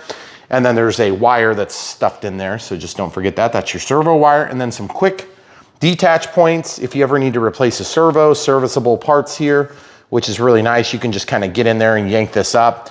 Although I would probably just feed the wire through or pull the wire through and then tape it on and pull it back through or whatever you need to do to get it through. Big aileron, it's a little bit inboard from the edge, so it's gonna defeat easily adding a flap. But you could just do a deeper flap here if you decided to add flaps on a plane like this. I prefer to have the ailerons out a little bit further, but being this is a beginner plane, this will be fine. The other thing that's nice about a halfway aileron like this is if you do set it up for a flapper-on configuration, then you know you kind of split the difference on some of the characteristics there. So anyway, carbon fiber joiner, definitely carbon fiber and not just fiberglass, which is nice. I believe that's, yeah, I think it's carbon fiber. You can usually tell from the twang. Okay, this thing slipped out of the manual. If you could read that for me, camera crew, that'd be great. Yep. Okay, all right, very good. And then of course, this is the operating manual. You can probably buy this thing in the ready to fly and plug and fly, but we are of course gonna review it in the ready to fly configuration, which means that it comes with all the stuff you need. There's a transmitter on the backside, so we'll grab that here in a minute, but I'm just gonna get the items out. Don't like it when they come like that. That's always kind of scary. Listen closely. I'm gonna put this by the mic so you can hear, okay? You guys hear that noise? That's cringe-worthy. And if you're used to moving around your servos like that, don't do that. It's hard on the servos because the output shaft is not designed to spin from input on this lever arm. It's designed to spin from the input on the motor side.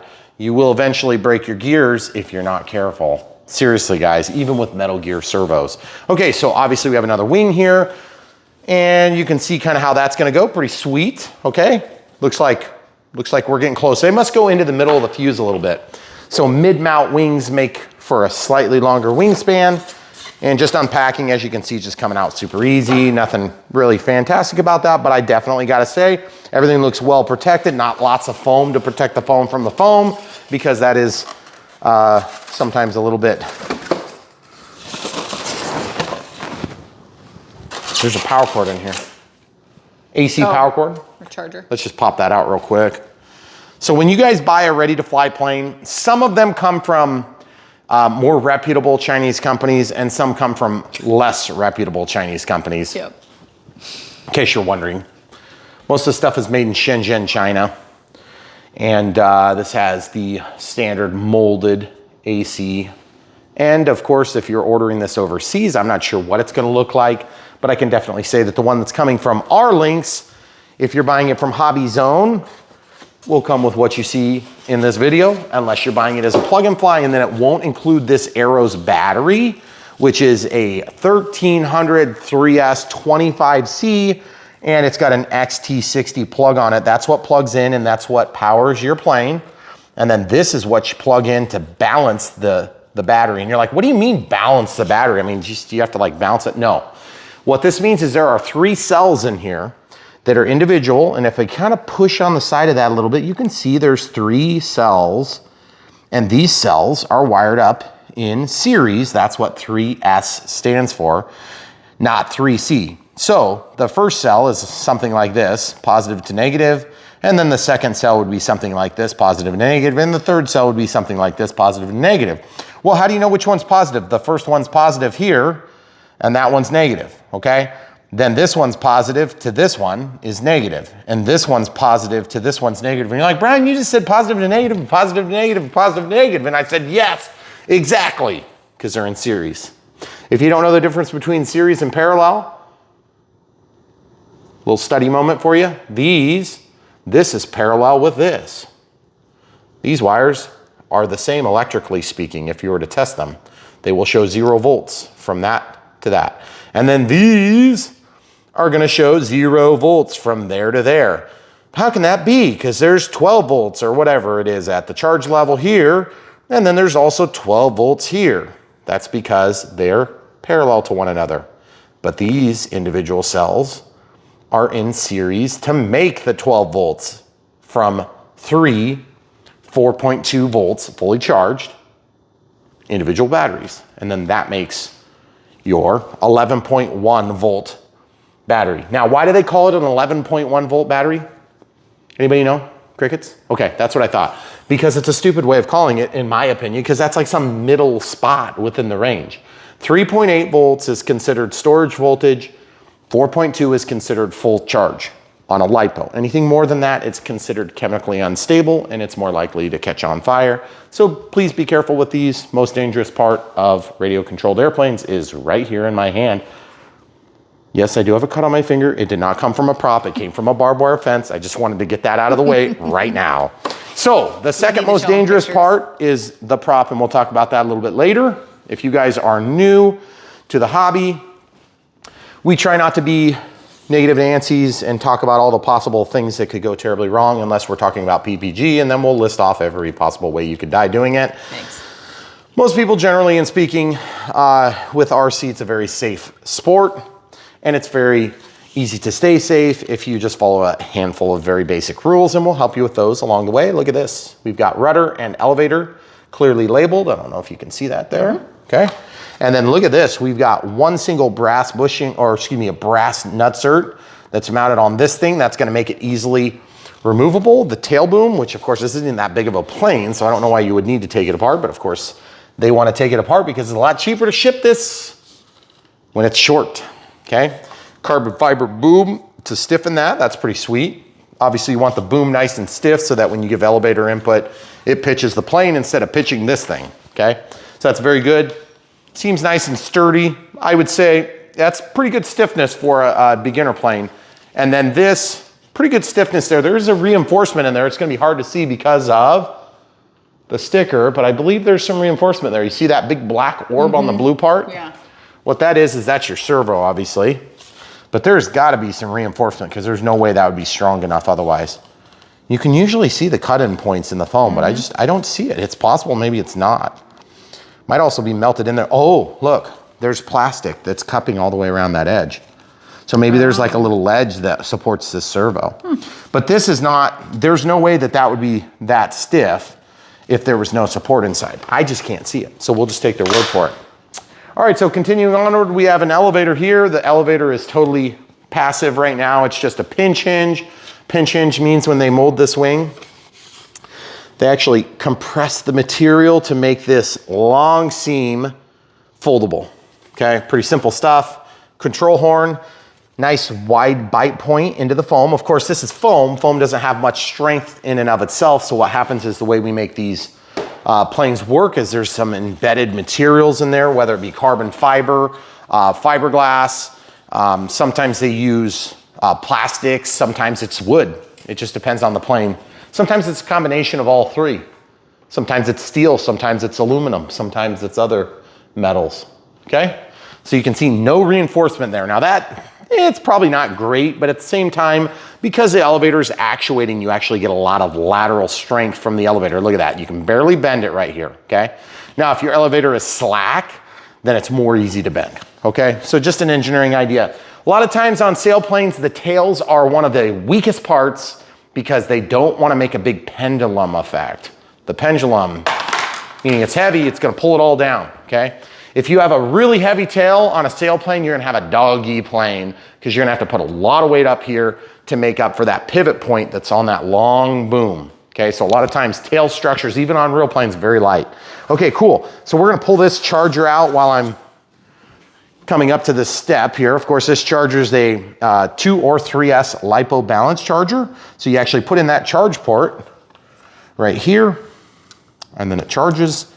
your battery through that. Now, I have some more sophisticated chargers that I like to use, but the cool thing is about Ready to Fly is you don't have to have a sophisticated $250 or $300 charger. You just need what comes in the box, which is really nice if you're buying this as a gift for somebody especially. Okay, cool. The second most dangerous part of the hobby, or maybe first, depending on how you choose to behave, is the prop. As you can see, that prop is going to not spin that way. It's gonna spin this way, which is gonna create forward momentum. It's gonna push it forward like this. And that's called a pusher prop. And you're like, but that seems weird. Why is it going backward, Brian? Well, the reason this is mounted back here is to protect the prop during landings and everything. So as it comes along the ground, it's not gonna break off really easy. And also you can tell when you look at the prop, if you're used to flying radio controlled airplanes, that's obviously backward, except of course the plane is backward.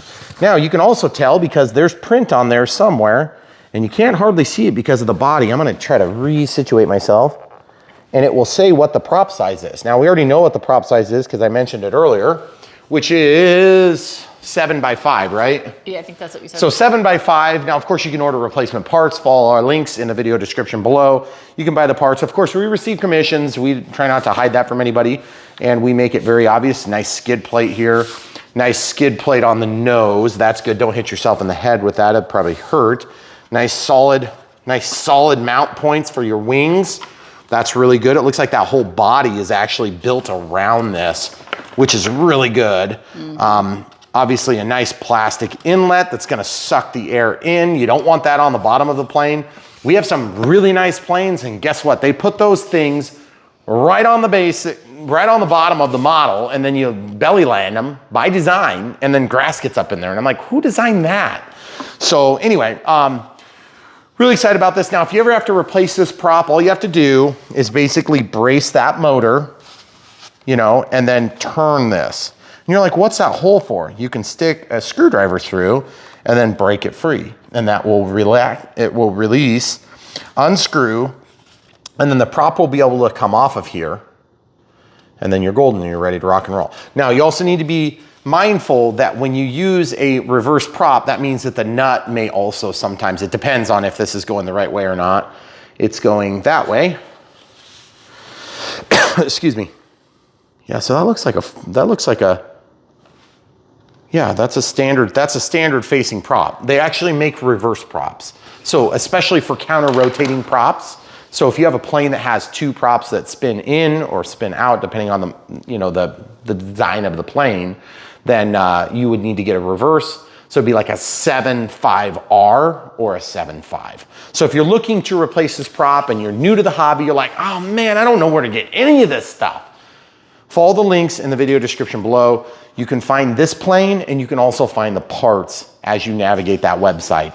And again, we thank you for following those links. That's how we support our channel financially. And yes, of course, there is a cup to receive. The tail, we talked about that plastic. And it looks like there's a place to receive the joiner there, which is just made of a carbon fiber tube. Just like that, except actually that one there. Yep. And then we're gonna have to feed that wire through. That is probably gonna kind of suck a little bit because that looks like there's a little slot has to go all the way through. Yeah, that part's gonna be the worst part of building. Okay, so I gotta pack this stuff back in real quick so I can flip it over. And basically what we're gonna do is we're gonna flip this thing over, and on the belly is where the transmitter's located. Oh, don't miss that, folks. Look, yeah.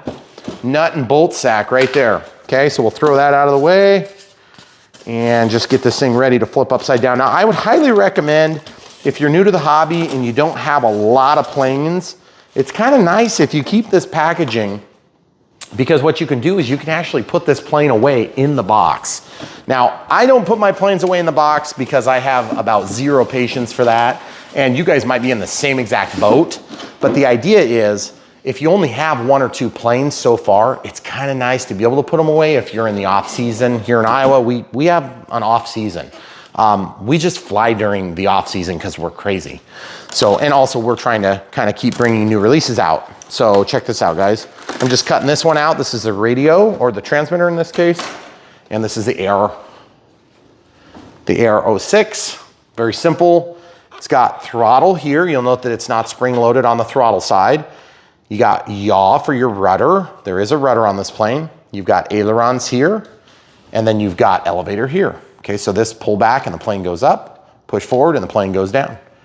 Roll like this, it's gonna roll to the right. Roll like this, it's gonna roll to the left. Yaw like this, the plane is gonna slip on the side. It's gonna slip on the other side, and that's how you do that. And then you've got 2 switches here. These are 3 position switches, 1, 2, 1, 2, okay? 1, 2, okay, so 3. And then you have, these are both bind buttons, which helps you to set up the plane to be connected to this transmitter. If it's not already, it should already be. And then you can switch between V-tail, A normal, and then delta, okay? And we just leave it in normal because this is a normal wing type, and then aileron reverse, elevator reverse, throttle reverse, and rudder reverse. Be careful with that one, guys. That could be dangerous. Now, I want to talk about safety for a minute. If you're new to the hobby and you don't know how to protect yourself from props, props are one of the leading causes of injury in this sport. And I'm not trying to overstate this. You don't need to worry about this being a dangerous sport. It is not a dangerous sport. It's only as dangerous as you make it, just like anything else you do in your life. Like, for instance, putting foam things on top of your gas stove, okay? I'm gonna take the risk. Even though that could start a fire in my house, it's probably not gonna start a fire, and so I'm not gonna leave that sitting there over the weekend. I'm gonna take that off and put it away somewhere safe. Same thing with this. Don't start your plane like that. There are some safety features built into these planes to stop you from cutting yourself by having that up at the beginning. But don't forget, if you would ever try to put a lanyard on this or something like that, it's not really designed to receive a lanyard. I fly with a lanyard, so it goes around my neck and I can let go of it and have my hands free. So you get to moving like this and it's shaking, and next thing you know, the throttle's full bore and you're cutting your hand. So be careful. Also, when you're setting this plane up, if in any doubt, just take the time to pop the prop off. It's actually quite easy. In fact, I'll show you exactly how to do it right now, and then I'm gonna put it right back on, and people are gonna be like, I can't believe you do that, so irresponsible. Sorry. 2.5 millimeters, that's the first one I grabbed. It's probably a little bit too big. Oh, nope, it actually worked. Now, if you don't have a 2.5 millimeter, just any of these standard, if you built anything that's got a Phillips screw on it, these Chinese screwdrivers, I got a million of them. Of course, we build planes. Okay, so you see this? All I'm gonna do is brace this. Now, keep in mind, this is sharp, okay? So I'm gonna hold it like that, and then I'm just gonna twist and see if it goes. Yep, it goes. Just like you expect it to. Sometimes they're reverse threaded. That's what I was warning you about earlier. See how easy this is, folks? Lay that down. Done. Yep. Safe. Okay? Now, why do I not take that off? Why? Because I am stubborn. Mostly. Again, not a problem. That's why. Okay? So there you go. So the other thing too is, you know, for the sake of the video, I want to show you how to put it back on too. Okay, so that's tightened. And if you get it wrong, you'll know, because it will push backward. And planes generally don't fly backward. And there's a lot less efficiency from the motor, so don't be worried. You're gonna know.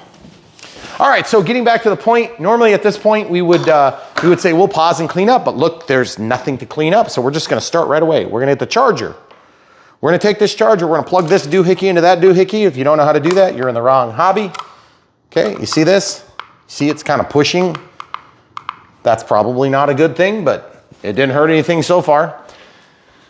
Biggest piece of safety advice with lipos. As you can see, we have many, many lipos. Okay, probably not the best storage technique, but we do have people here all the time, okay?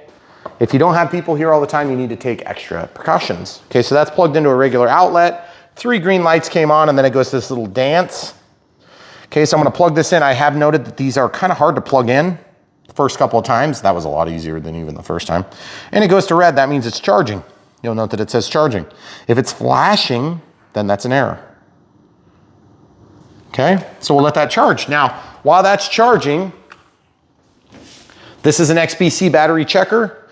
What I'm gonna do is I'm gonna plug this thing in and just show you, this is what I would call, and excuse the terminology, I would call this a dumb pack, because it's not a smart pack. And you're like, what's wrong with this pack? Well, this is a dumb pack and this is a smart pack. What's the difference? This has a chip right here, and the chip self-regulates and self-balances. It also automatically discharges based on the time frame. You can buy this from those people when you buy your plane. We'll link to both if we fly both. You'll note that the connectors are different, but this connector will stick into an XT60. This connector, however, will not stick into an IC3, which is what receives this, or an IC or an EC3, okay? Just Just so we make that clear, there's a larger safety margin in these smart batteries because they discharge to that 3.8 or 3.9 in Gen 2 packs, okay? And what's important about that is when you're done flying, if you're like me, you would want to charge your batteries, but just hold off on doing that if you're not sure when you're going to be flying again. Battery safety 101, keep LiPos, lithium polymer packs. These are soft LiPos, meaning they don't have a really hard side like in a car or a truck. The best thing you can do for safety is when you're done flying, check it. If you're at about 3.8 volts, just put it down, store it. That's the way you would store it, or put it into a LiPo safe bag. If you've got lots of traveling to do, sometimes you have to do that if you get in an airplane. And if you decide you're gonna fly again, go ahead and charge it. If you're gonna be flying again tomorrow, yeah, that's fine, go ahead and charge it. If you're gonna be flying next weekend, maybe. But at that point, you're kind of getting into that, you know, exposure, and also you're gonna tend to make these things puff over time, and I have lots of experience in ruining expensive batteries. I even almost ruined these, and this one's a little bit more expensive than this whole plane, so sorry. You guys probably watched me do it a few times. All right, so anyway, getting back to the point. So we've got this transmitter, and you're like, well, what do we need in there, Brian? There's gotta be batteries in there too. Yep, there are AA's, 4 of them, and they are not provided. And if they are, I apologize.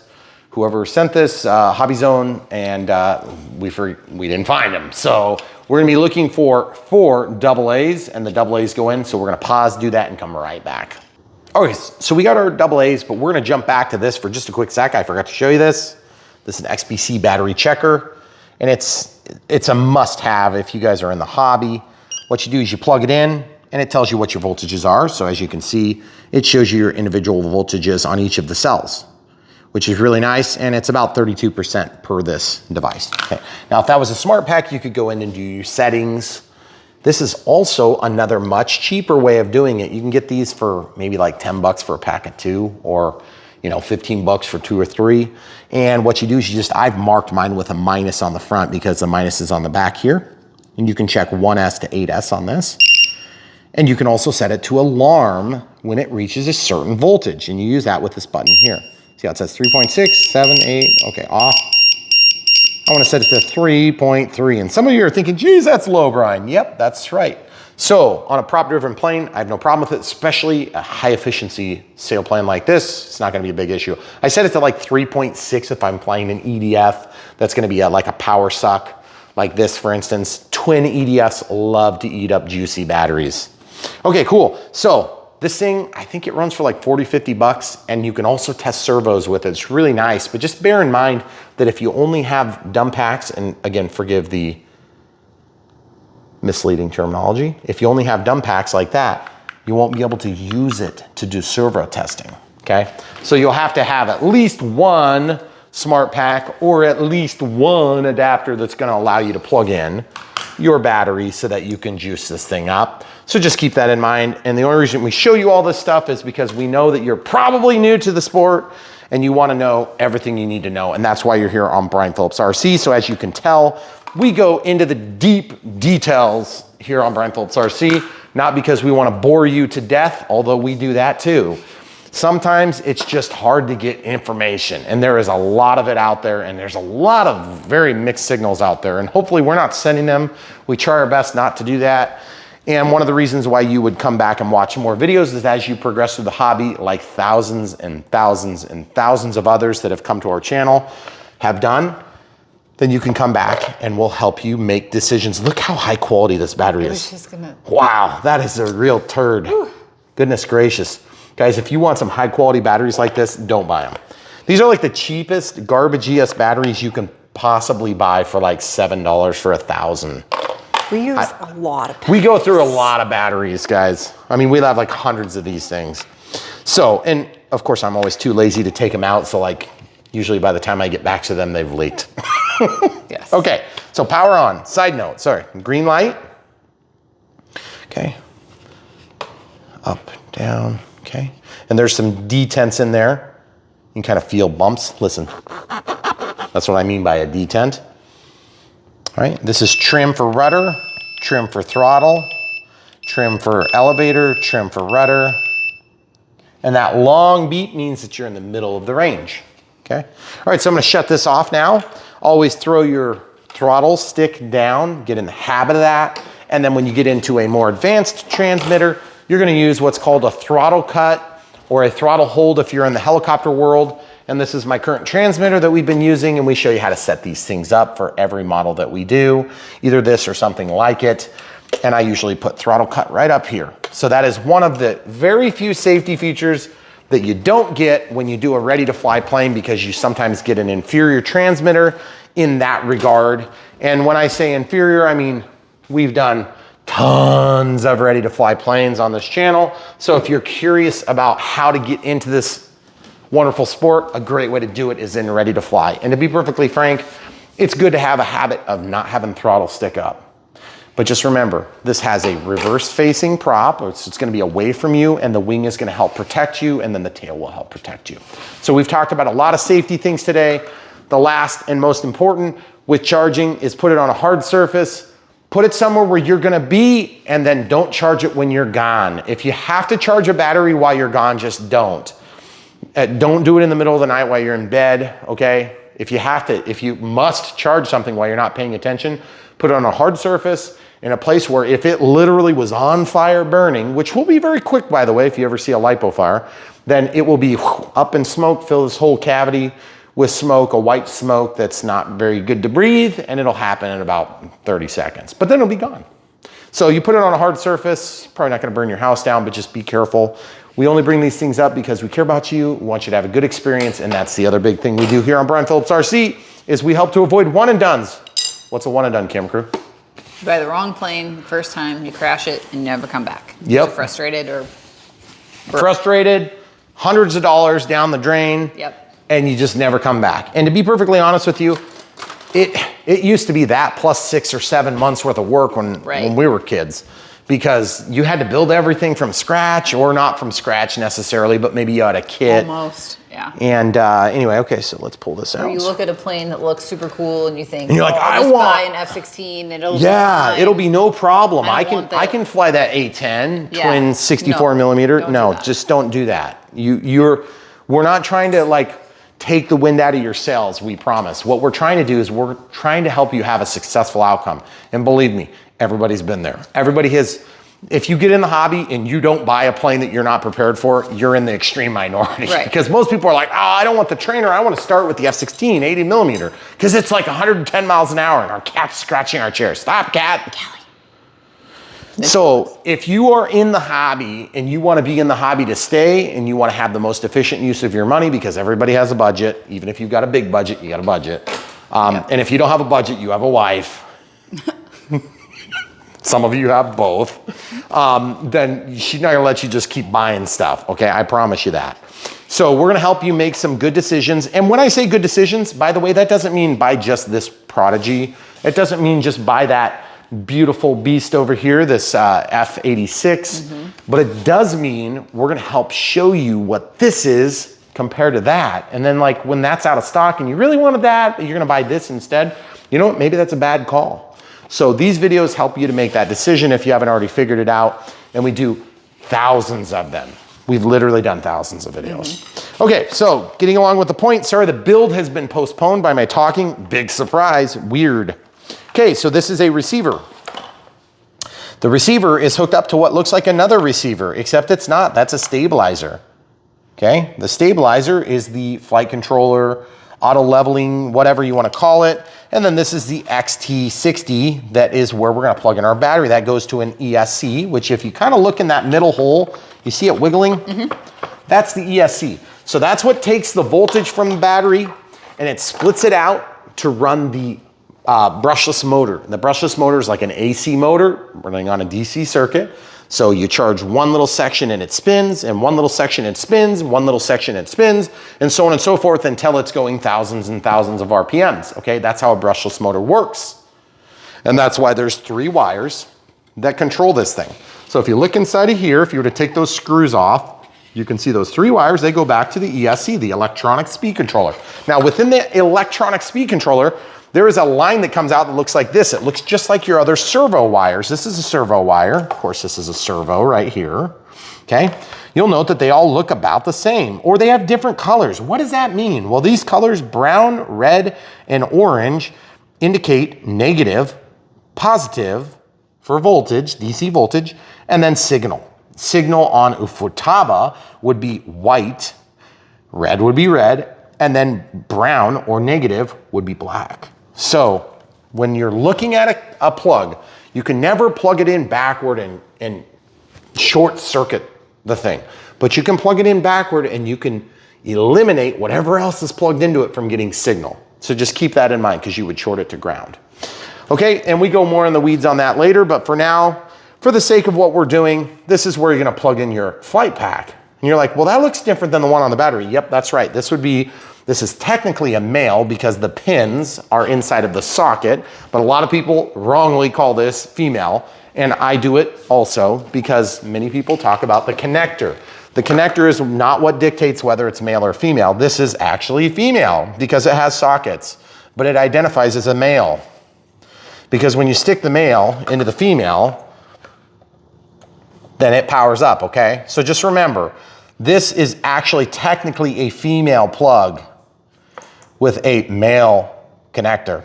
It's not confusing at all. Not at all.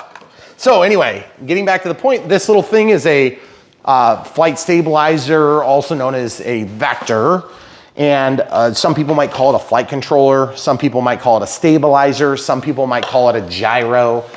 Doesn't really matter what you call it. We'll explain what it does and how to get the most out of this technology. Okay, this technology is not anything new on this plane. This is just a receiver.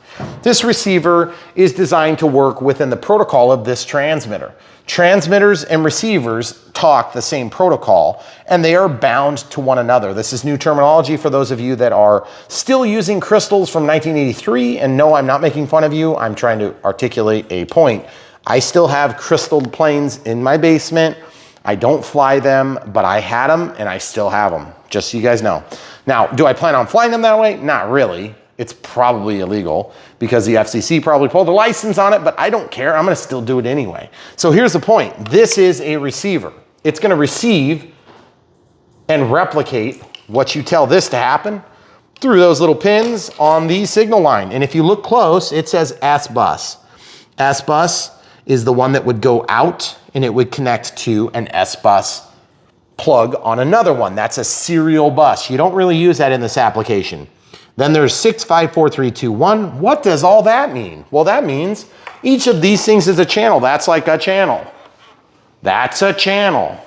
That's a channel, and that's a channel. So this is a 4-channel plane, Brian. Why are there 5 wires hooked up? Because this is also a channel, and this is also a channel. Okay, so technically we have 6 channels. 1, 2, 3, 4, 5, 6, okay? And then of course we have power, we have trim, we have all these different things, but they are really secondary to the primary function of this thing, which is to replicate a position here on a servo. In this case, we're gonna be doing that through each of these channels. Channel 5 is how you turn this either into stabilization mode, nothing, or auto leveling and stabilization, which we'll explain a little bit more about that later. So again, digging really a deep hole, getting very deep into the weeds today. But the idea is we know that you guys are probably watching this because you're new to the hobby and you want some help and you're like, I went to the hobby shop and they were like, you're annoying, you don't know enough. I can't possibly help you. That's why you come to BrianPhillipsRC. Or alternatively, you went to a flying field and you just found a bunch of grumpy old men that wanted to argue about how safe you should be. And I'm like, yeah, that's really great and inviting. Anyway, come to BrianPhillipsRC, we'll help you out, okay? We don't care how inexperienced you are. There is no dumb question because believe me, everybody asked it at one point. And you don't have to have a degree in robotics automation to know about these things because I will help you learn. And we don't ever talk about that. I never talk about my degree, never. So anyway, getting back to the point, we're gonna disassemble this thing right now. I'm gonna try to stick this in the hole and it's gonna be like, dang, that thing looks a little limp to me to make it all the way through. Do you guys see where we have to traverse? Show them the hole, give them an up close shot. I think you should try and put the other things in the hole first. What things? The wires. Yeah, that's what I was talking about. Oh, okay. I thought you were going to put the rod in first. You want me to stick the rod in first? No, I don't think you should. Well, I mean, that thing's nice and hard. It'll go through just perfect. But I'm saying, like, how the heck am I going to get these things through? I think it's going to be easier than you think it is. All right. All right, so these are 2 servo wires. So if you guys don't know what servos are little doohickeys that rotate to emulate the position of these sticks. They use pulse width modulation that goes through the radio, transmits to the receiver, and then it goes backward through pulse width modulation to actuate that little output there, okay? Did you just drop something? Probably. No, the receiver fell out. It's still attached. It's still attached. I could actually unplug this, and looks like throttle's labeled. I'm just gonna unplug that because I'm afraid I'm gonna like whack the cat in the face or something. Oh, I got a cat down here drinking. We have cats have a drinking problem. They do. They like to drink a lot, and what they do is they lick the side of the bowl, and instead of like drinking it, they're just like, I'm just gonna slather this water all over everything. Just that one. Okay, so I can kind of see it almost coming through. I'm just kind of look through there, guys. You see what I'm talking about? Yeah. Okay, so getting back to the point here on Brian Phillips RC, if you're not familiar with our channel and you're just kind of new to the channel, okay, here's another trick. Trick of the day. We get a lot of trick of the days here at Brian Phillips RC. I'm gonna take the longer of the 2. Okay, it looks like this one's just marginally longer. I'm gonna take this one and I'm just gonna wrap it around like this. And you're like, yeah, you could just tape it, Brian. Nah, that's way too much work. No. So now what I'm gonna do is I'm just gonna use the trick of the day, and I'm just gonna take one of them instead of sticking 2 of them together, and I'm just gonna ram it in the hole. Ram it in the hole, ram it in the hole, ram it in the hole. Get in there, get in there. And what I'm doing is as soon as that thing pokes through on the other side, I can see it. I can see it right there. Up, it's all the way into the cavity inside. Yay. Okay, so now that it's inside, you guys see that? Now that it's inside, I'm gonna do some fancy footwork, and I'm gonna take this, maybe hold it like a 1980s telephone. Oh man, that thing is slick. That thing is slick. And I'm just gonna do this. I'm just gonna see if I can, gosh, that thing is so slick. Are you kidding me? I would offer to help you, but we usually Nah, it's okay. It's more fun watching me struggle. Yeah. Well, not everybody has another set of hands. What are you implying? Maybe they're hiding in their basement because their wife doesn't know they bought a plane. They're like, no, honey, I haven't fixed the furnace yet. Yeah. Just like that. Okay. I see where you're going with this. Okay, so what I'm doing is I'm just walking it down. And if you guys look through my exhaust tube, you see that? Look, as I push, there it goes. See it? Sorry, I'm blocking your view. Who needs to, why would I need to see? Okay, so I'm gonna lay this down very carefully, and now I'm gonna line up my carbon fiber joiner, okay? And I'm just gonna line it up like this, and then just go like that. And that way it's not actually pushed in. I'm just getting it to the point where I can have less things going on. And then look at this. Now you may have noticed we didn't put the wings on first. That's for a reason. Yes. Okay, now if you don't have forceps, then you won't be able to use them. But forceps, hemostats are very good. I like the bent tip ones better, and I have those in my little tool kit over here. And what I'm gonna do is I'm just gonna keep pushing these wires. And this is much easier than I'm making it look, but it is definitely a thing. You could also just stick like a fish stick through. And no, not like a delicious fish stick. I'm talking about something that would help you fish the wires through. So here on Brian Phillips RC, what you come for is help making decisions on what's next in your arsenal.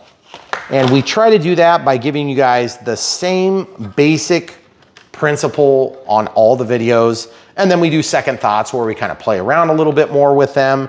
But our general rule of thumb is we always start out a playlist, and the playlist is going to consist of unbox, build radio setup, but we also show the flights at the beginning because we figure most people just want to see the dang thing fly.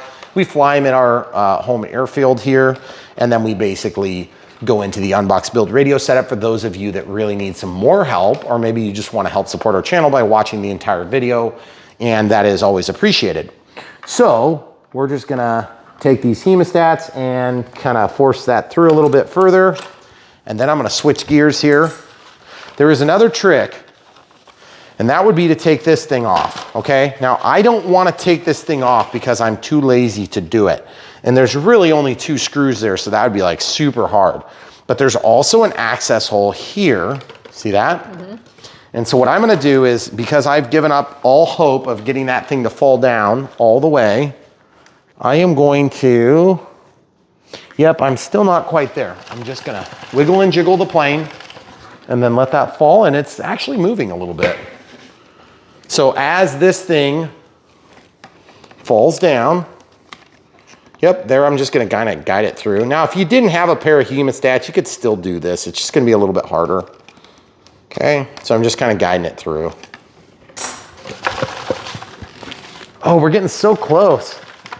It's almost ready to fall.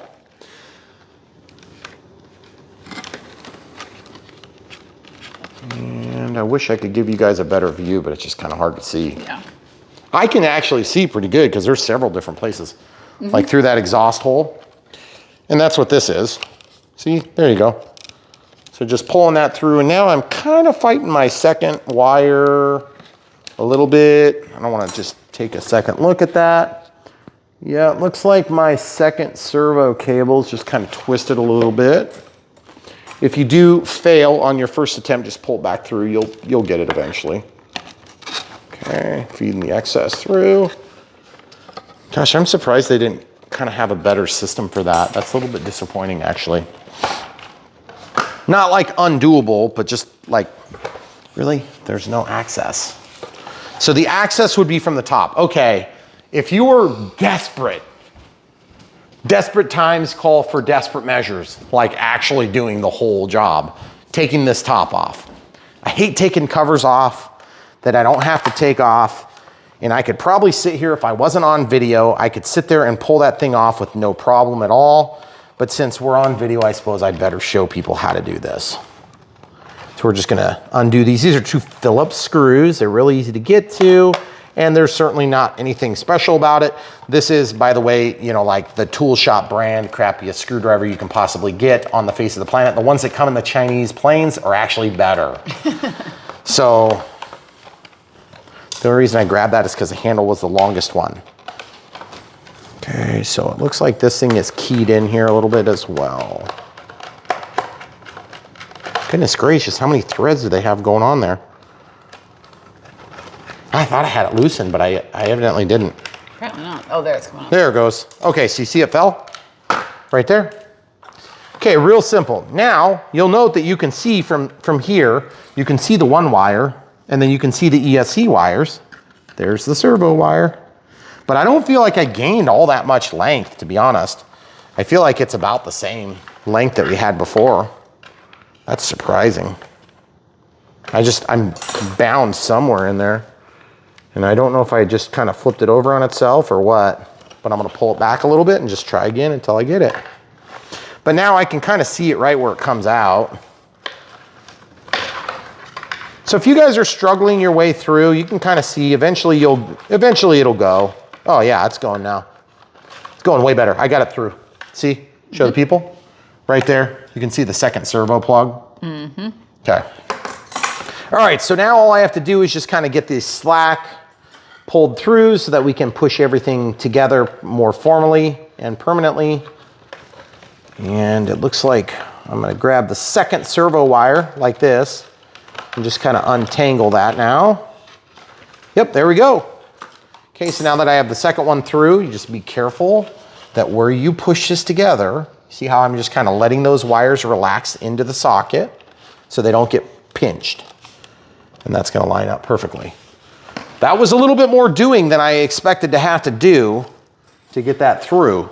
But now I just need to drop this little thing, the rudder plug, down there, and just kind of push that forward. So like I said, it's not like really a hard thing. It's just hard to film. And you'll find a lot of that on BrianPhillipsRC. Some of the things we do, you see that rudder servo? We try to take some time to give you guys a good shot, when in practical reality, if you guys are building this at home in the comfort of your home, you probably got some tunes playing, you may have an adult beverage or non-adult beverage sitting there and just enjoying your grand old time. But for us, we are filming it for yours truly. Wait, that's me. Okay, see this? I'm gonna put that back on. I'm gonna just back the screw out, let the thing fall into its position, and then tighten the screw. Real simple. And then you see this is the screw, guys. And it is magnetically attracted. Looks like a nickel plated screw maybe. Okay, and then just tighten that. Real simple. All right, so actually we didn't even pay attention to the nut and bolt sack. Oh, what do we have for they're all the same, but they look like hex. Yep, they're hex. So I'll grab the, it looks like a 2mm drive. Now, one thing that I do find interesting in this particular Ready to Fly, and we've seen it before, is that there isn't a hex drive in there. And it is a little bit disappointing to me because it's possible that you don't have a 2mm tool like this. So this is a 2mm, and I believe that's the size we have here. So I'll just rip my sack viciously, dump my screws out, and they are all exactly the same. And yep, that is definitely a 2mm. Okay, so we're gonna take that 2mm screw and just drop it in here. Which that does seem to be a pretty standard size lately. 2mm is Yeah. extremely popular. So it's not like you're gonna need to have 1,000,000 of them, but you can buy a hex set for a couple of bucks. It is strange though in a Ready to Fly. You would think that it would come with a little. Seems to not be the norm though that they're. No, not anymore. I don't know. They used to always include them. Okay, so this is going to go into the wing too, and this is going to go into the wing. So that's a wing joiner. Just going to slide that in. Now, why do you do that before? Just because it's going to be probably a little bit easier. And why are you not putting the tail on first? Because it's the weakest component. Okay, so this is going to ultimately go through there, and then it's going to go like that, right? Pretty simple stuff. Now I can lay it down. It's all held together, and then I can just feed this aileron plug through. And you're probably like, well, how are you going to remember that's an aileron plug? Because it's not marked. The elevator and rudder are marked. Okay, so I'm just gonna kind of tweak that to the angle that I want it to go and just feed it through.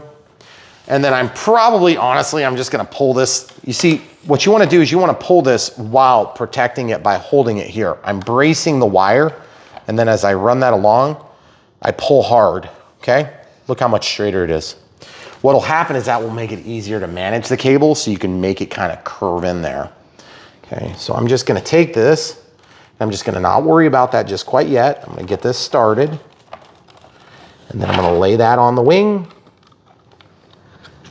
and I'm just gonna stuff it in there, okay? So it should be nothing too fantastic to get pulled through, and just guiding that through. For being easily disassemblable, if that's a thing, disassemblable, they sure didn't make those wires very easy. But again, it's a Ready to Fly. I don't understand why you would need to take it apart a lot, but look how nice that went together. Very really clean. Good. Yeah. Okay, now you're probably thinking to yourself, why are you screwing that together before you get those wires? What if your wires are trapped? I don't think they are, but I can tell because these are seating all the way. I'm just gonna quickly throw these in. And I may not even tighten them all the way, because I just don't want the wing to fall out when I flip this on its nose and rattle it so that those wires slip through. So that's what we're doing next, guys. We're gonna flip this thing so the nose is pointed down at the ground, or we're just gonna shake the crap out of it until those wires fall down, okay? Now, if you're new to building RC, which I assume you are, and some of you guys are gonna be watching this, you know, thinking, Brian, I'm not new to RC. Why do you keep saying that? Because this is a beginner plane. So we are gonna speak to you as though you're a beginner, and hopefully we aren't insulting your intelligence, and please forgive us if you have much more experience even than us. We aren't gonna use any butter knives today, I promise. Okay, ready? Okay, I can see them, and I'm just gonna see if they fall, and they're not quite down all the way, but I can get them, I bet, with these hemostats. And guys, I apologize. I'm using the hemostats a lot. If you have long needle nose pliers, you probably do the same thing. I just don't want to fight anymore. Okay, there's one, and it looks like the other one is just right up there. You could do the same thing with just a long screwdriver probably and just, you know, tie a little wire on the end and make a hook out of it. There's a million different ways. You can take a hanger, clip it with pliers, and then just make a long hook and pull them out that way. I'm just using whatever's lying around because it's the lazy way to do it. Okay. So now I have both aileron plugs here and here. And then I have the rudder plug and I have the throttle plug. And then where's the elevator plug? The elevator plug is right here. So we have all of the different channels that we need. And so you're probably thinking to yourself, let's put the tail on next. You could do that. You wouldn't have to, you could just wait and do that later if you want because it's not actually gonna be hooked up yet. And the reason we do that, see this, it's got the clips. Make sense? So I'm gonna lay this kind of sideways. I'm just gonna slip that in so that it goes right onto those rails. Actually, you know what? Let's stick it on the couch.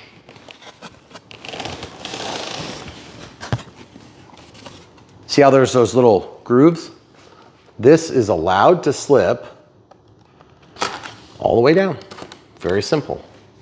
And then we are not gonna put the control horn on, or we're not gonna attach the control horns because we don't know what position this goes in yet. That'll be in the manual.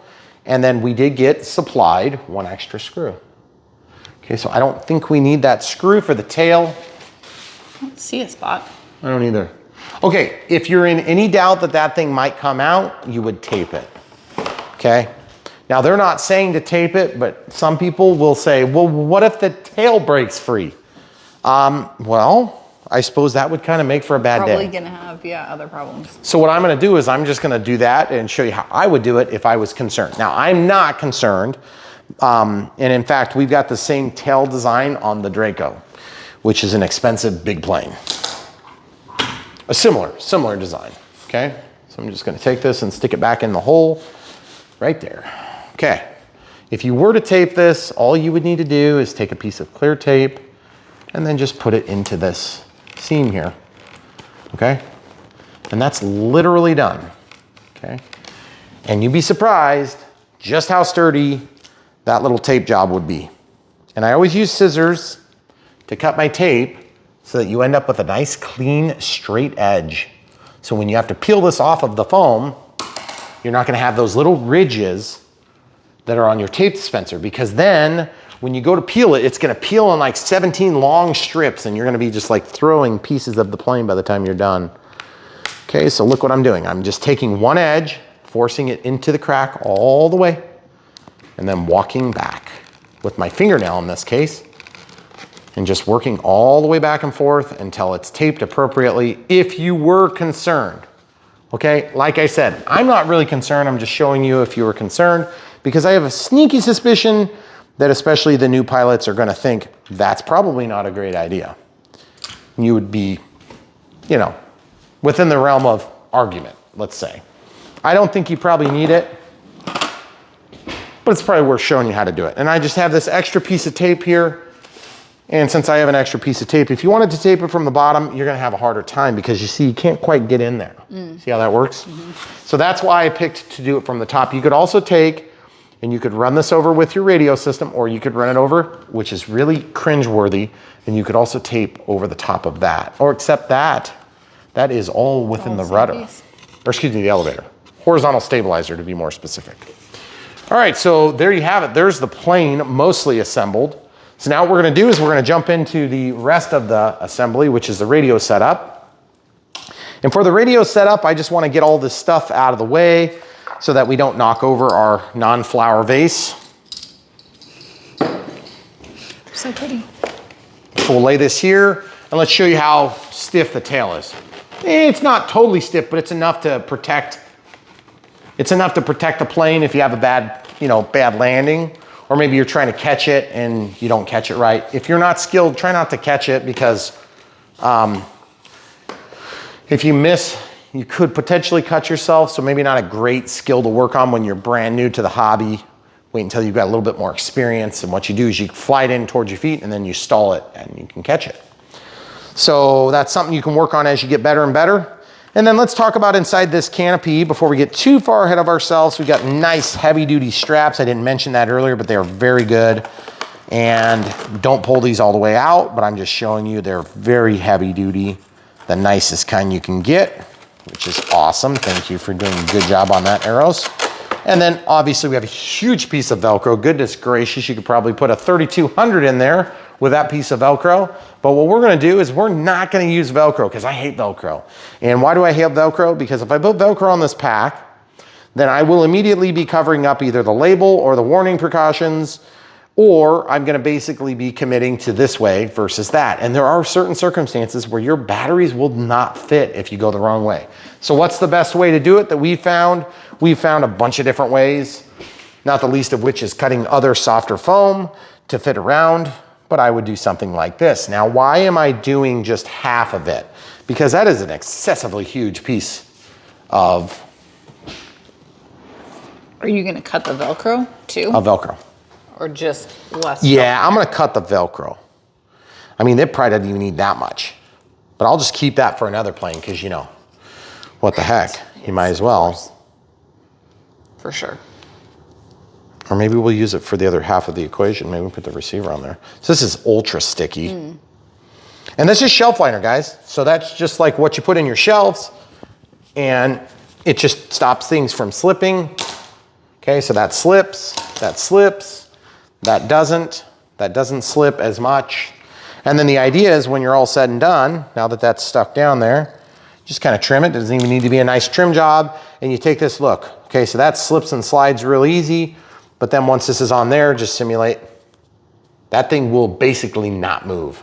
And you only need a teeny tiny bit of Velcro pressure to kind of hold it down and keep it in contact with that. So really super easy. If you don't know how to get a hold of this, of course we can provide a link. We've given links for that. And we also have some generic links up above. If you're curious and you want to check those out, they're at the very top of the video description, which is below the video.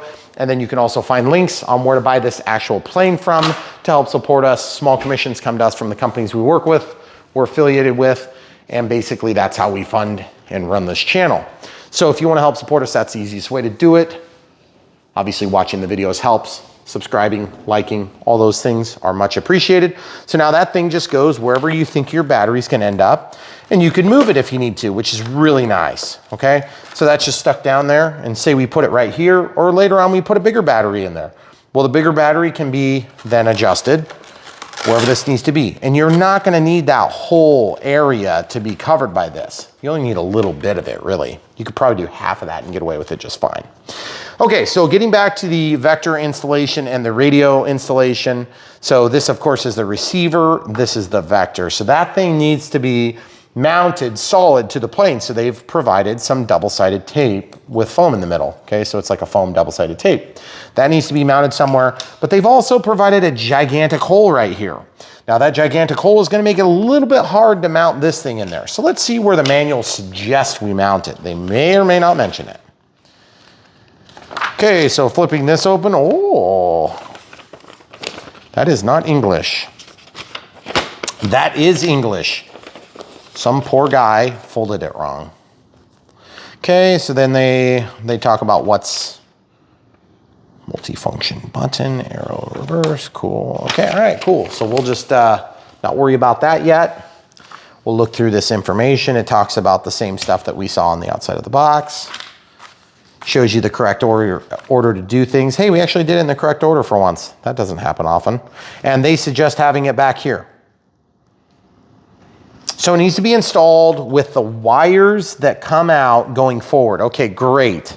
But just so you guys know, that means that you're gonna be sticking it way back there, okay?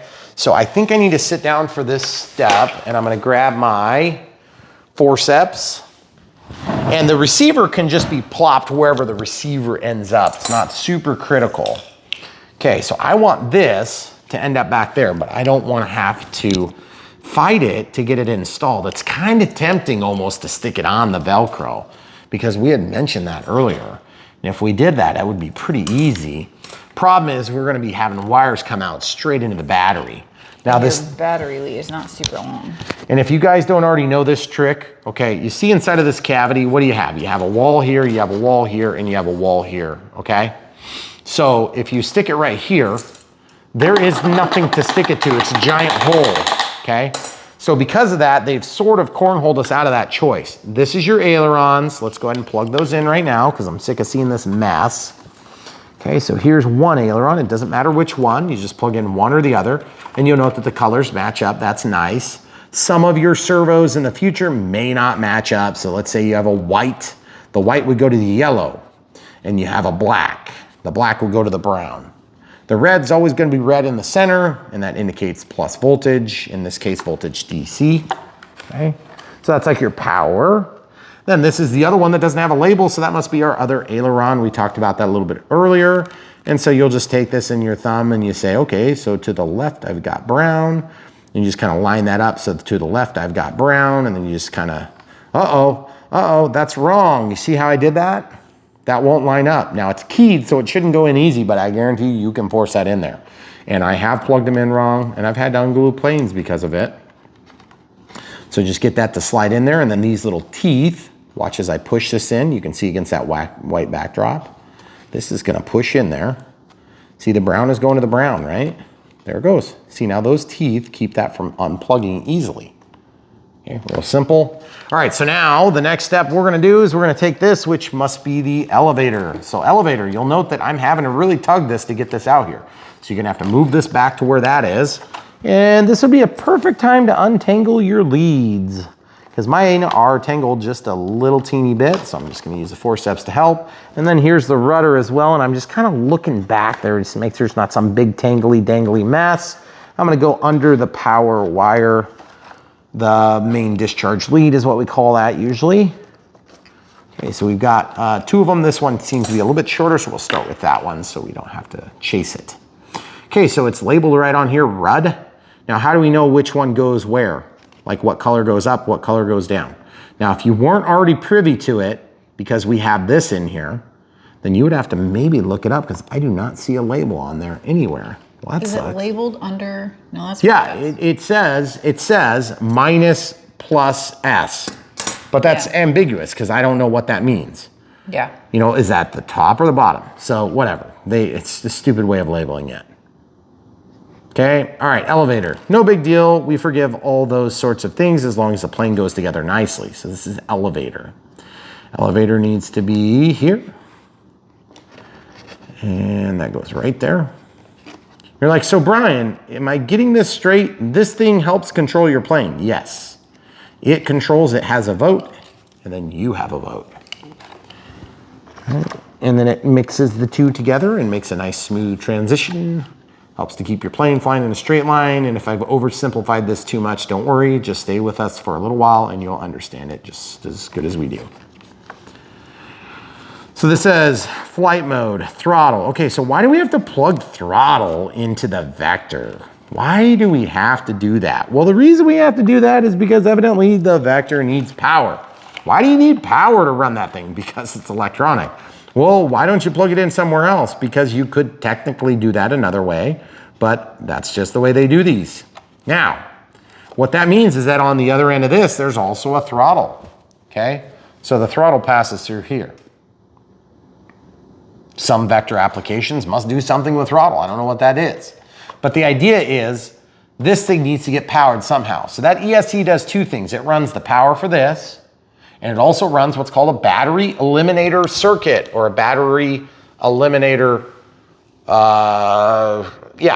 Basically it's a battery eliminator. And the BEC is what runs the servos. It powers the servos, and it also powers the receiver. So that usually runs anywhere from 4 volts on a really, really small circuit to 5 volts, sometimes up to 6, sometimes to 7. And then there's even bigger ones than that, but it's uncommon. It's definitely not in a ready to fly. So this thing is going to run on that voltage range. And so when you run this throttle in here, then it's going to steal its power that it needs to run, and then it's going to pass out the power here.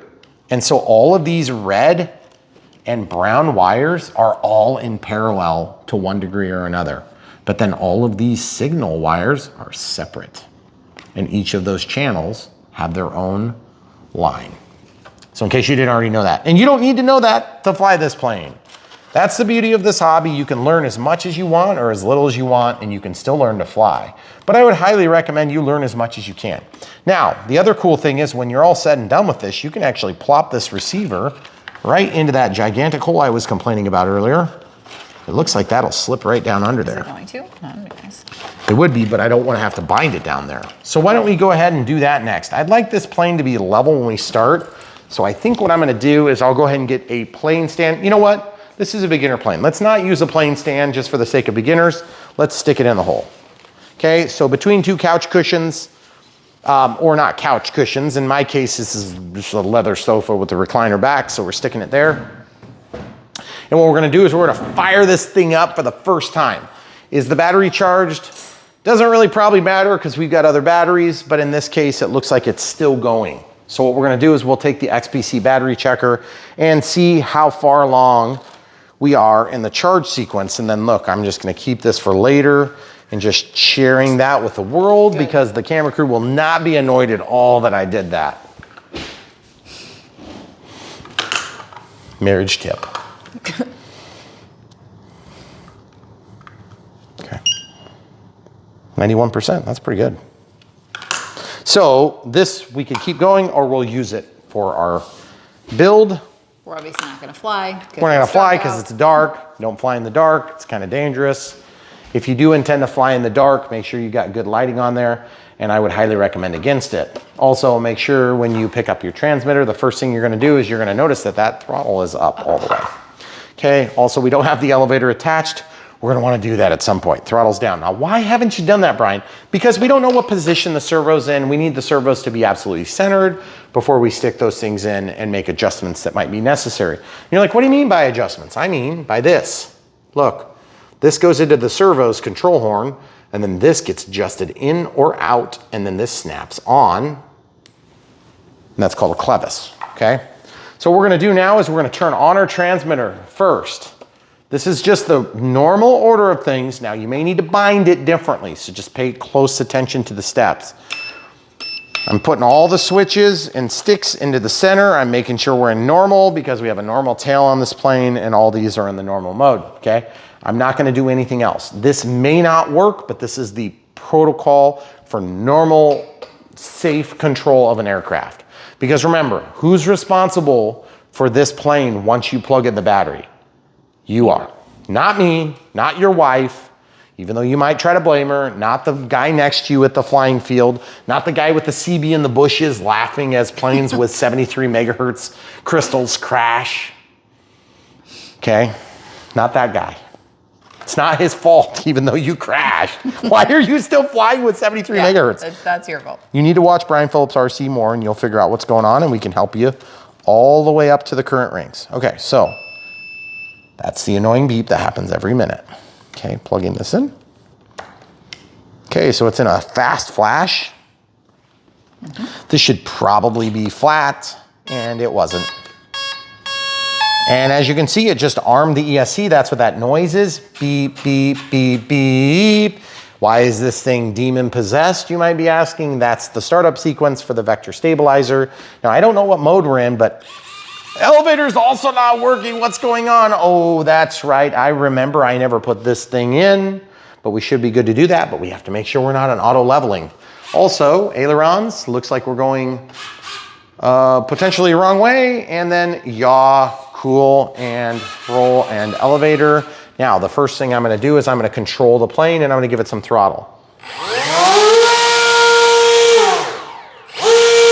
Okay. Wow. That's why you need to be careful. Yes. Okay, if you would have started this with the power off, you may not have been able to see what was going on. Now also, this vector is supposed to be mounted, but it's not. Ooh, ooh, look what's going on. So if you don't mount this thing, you'd be screwed really quick, okay? I don't know what mode I'm in, but I'm gonna find out right now. If you wanna show the people the transmitter. Off. Auto leveling. Okay, I'll help you distinguish what mode is what. This is the side by default. Evidently, that's channel 5 it must be, because that's what's plugged in. I can tell it's not doing anything, so the vector stabilizer's off. There's also a light in here. Let's show them what the light looks like. See how there's a light? It's a slow flash. Then auto leveling is like a little bit faster, and then stabilization is solid. So you want the middle. Okay, so the middle means that we can set up our elevator. Now, full disclosure, if in doubt, take your prop off. Don't do it now while it's powered up, just unplug it and you'll be fine. So why don't we do that? Because I want the elevator held still. But if you're in doubt, you can unplug it, take your prop off. I am not in doubt. Also, when you figure out what your modes are, if you don't think you're gonna remember, grab a black Sharpie and just write it on your transmitter. Yep. Make a little mark. Okay, now you guys may notice that my transmitter and everything is hanging out. That's not an ideal circumstance, but it is what it is.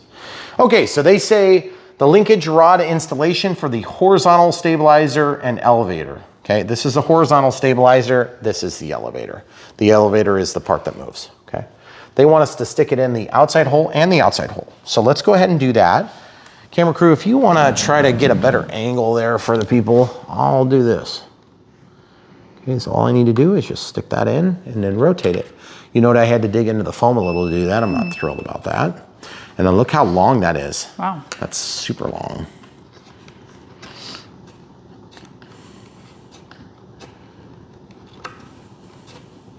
Okay, so we're just gonna tighten that to bring it down shorter, and then eventually we're getting to the point where that is nice and level. And you also notice that sometimes these things Y off one direction or the other, one direction or the other. So usually what I do is I just take advantage of that and I get down to where I need to be, and then I kind of figure out what direction I'd like it to Y off. I wish they wouldn't Y off, I wish they were square, but that's just the way that it works a lot of the times. Okay, I need to go about another one full turn. There's half and there's one. Okay. A little bit more still. 3, 4.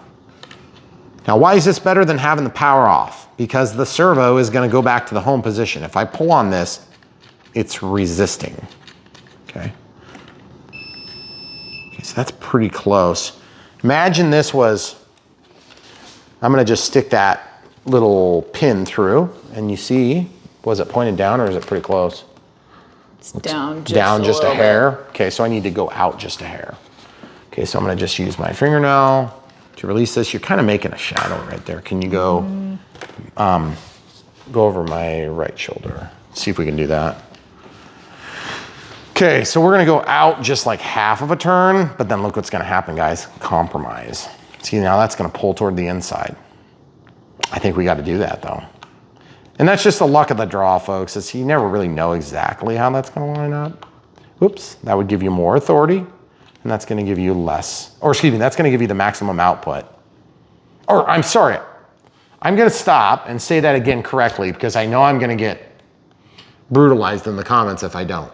When you're in the outside hole, the output is going to be the least, but you're gonna have the most precision on control.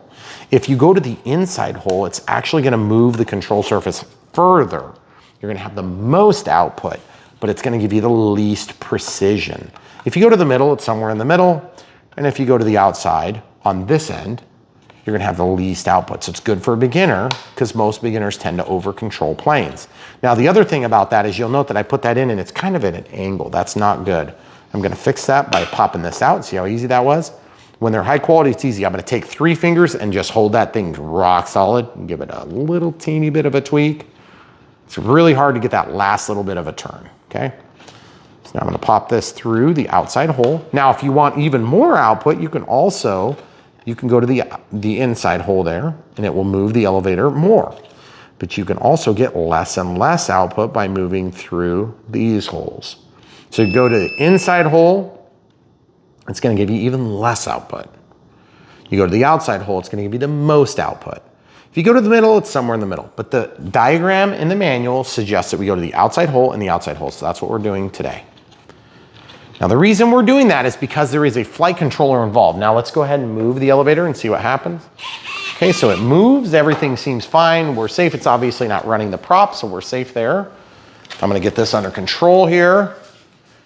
And then the first thing I'm gonna do is we're gonna go ahead and start getting the stabilizer mounted, and then we're gonna come back to the rest of the radio setup. Now that the elevator's in there and free and moving, I'm not super concerned with power, so we can be safer and unplug this. And we are gonna basically mount our vector stabilizer. I can shut this off too, it doesn't need to stay on. I wanna stick that back here. I wanna make sure that all those wires are not getting interfered with. So I'm just gonna kind of push those back into this cavity. And that means I'm gonna have to, if you guys have ever, here, so that needs to, it's kind of tangled around itself, isn't it?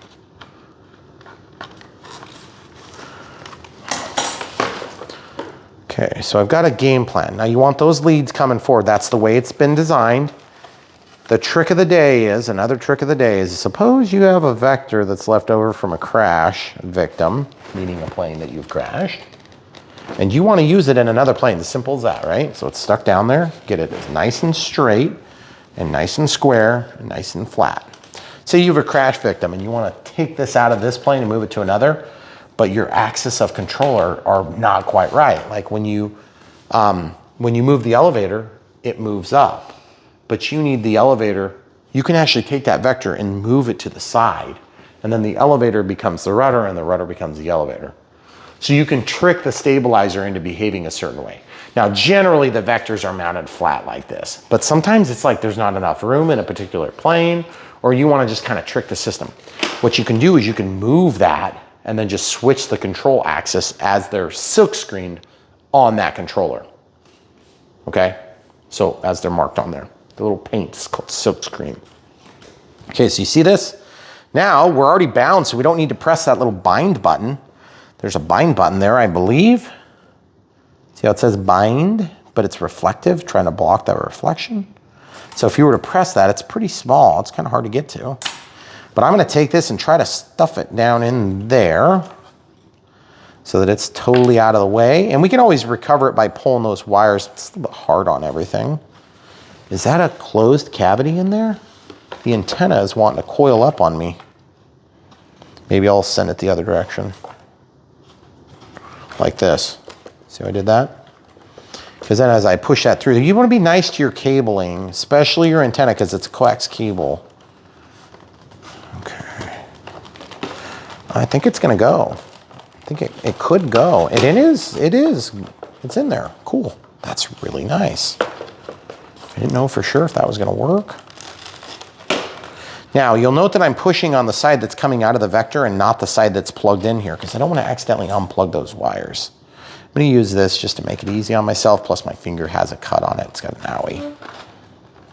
Okay, so I'm not biting, I'm not clamping it, I'm just kind of holding them, because you don't want to chafe all those wires. Okay, so just kind of sliding it down in there, and there you have it, guys. So it's in the hole, ready to rock and roll, okay?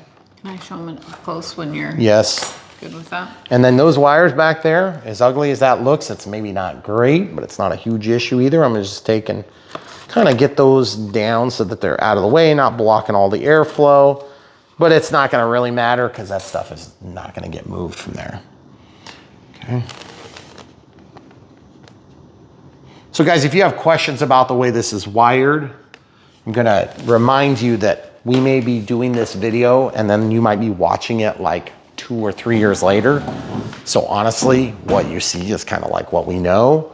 If you have questions about what we've explained, we'd be happy to try to explain it further, but like, where did this wire go, that wire go? Try watching the video first. And then if you ask it, sometimes people will reply in the comments. Okay, so this is also in case you didn't know anything about this. Okay, so it just talks about the vector stabilizer and how it's set up. Okay, pretty simple stuff. Looks like the vector PPM Futaba style using S-bus or Spectrum pulse width modulation, which is just the wired configuration where you have all the wires hooked up. It looks like S-bus would be the other alternative choice. So if you're using Futaba, you only need to use one wire between your receiver and the actual device. Okay. All right, cool. So we're gonna talk about how that works in a minute here. but we're done with this manual other than marking the CG, which I remember is 70 to 80, I think, but let's double check that. The center of gravity. If you want to measure your outputs, you can. I don't. I find it to be somewhat of a waste of time.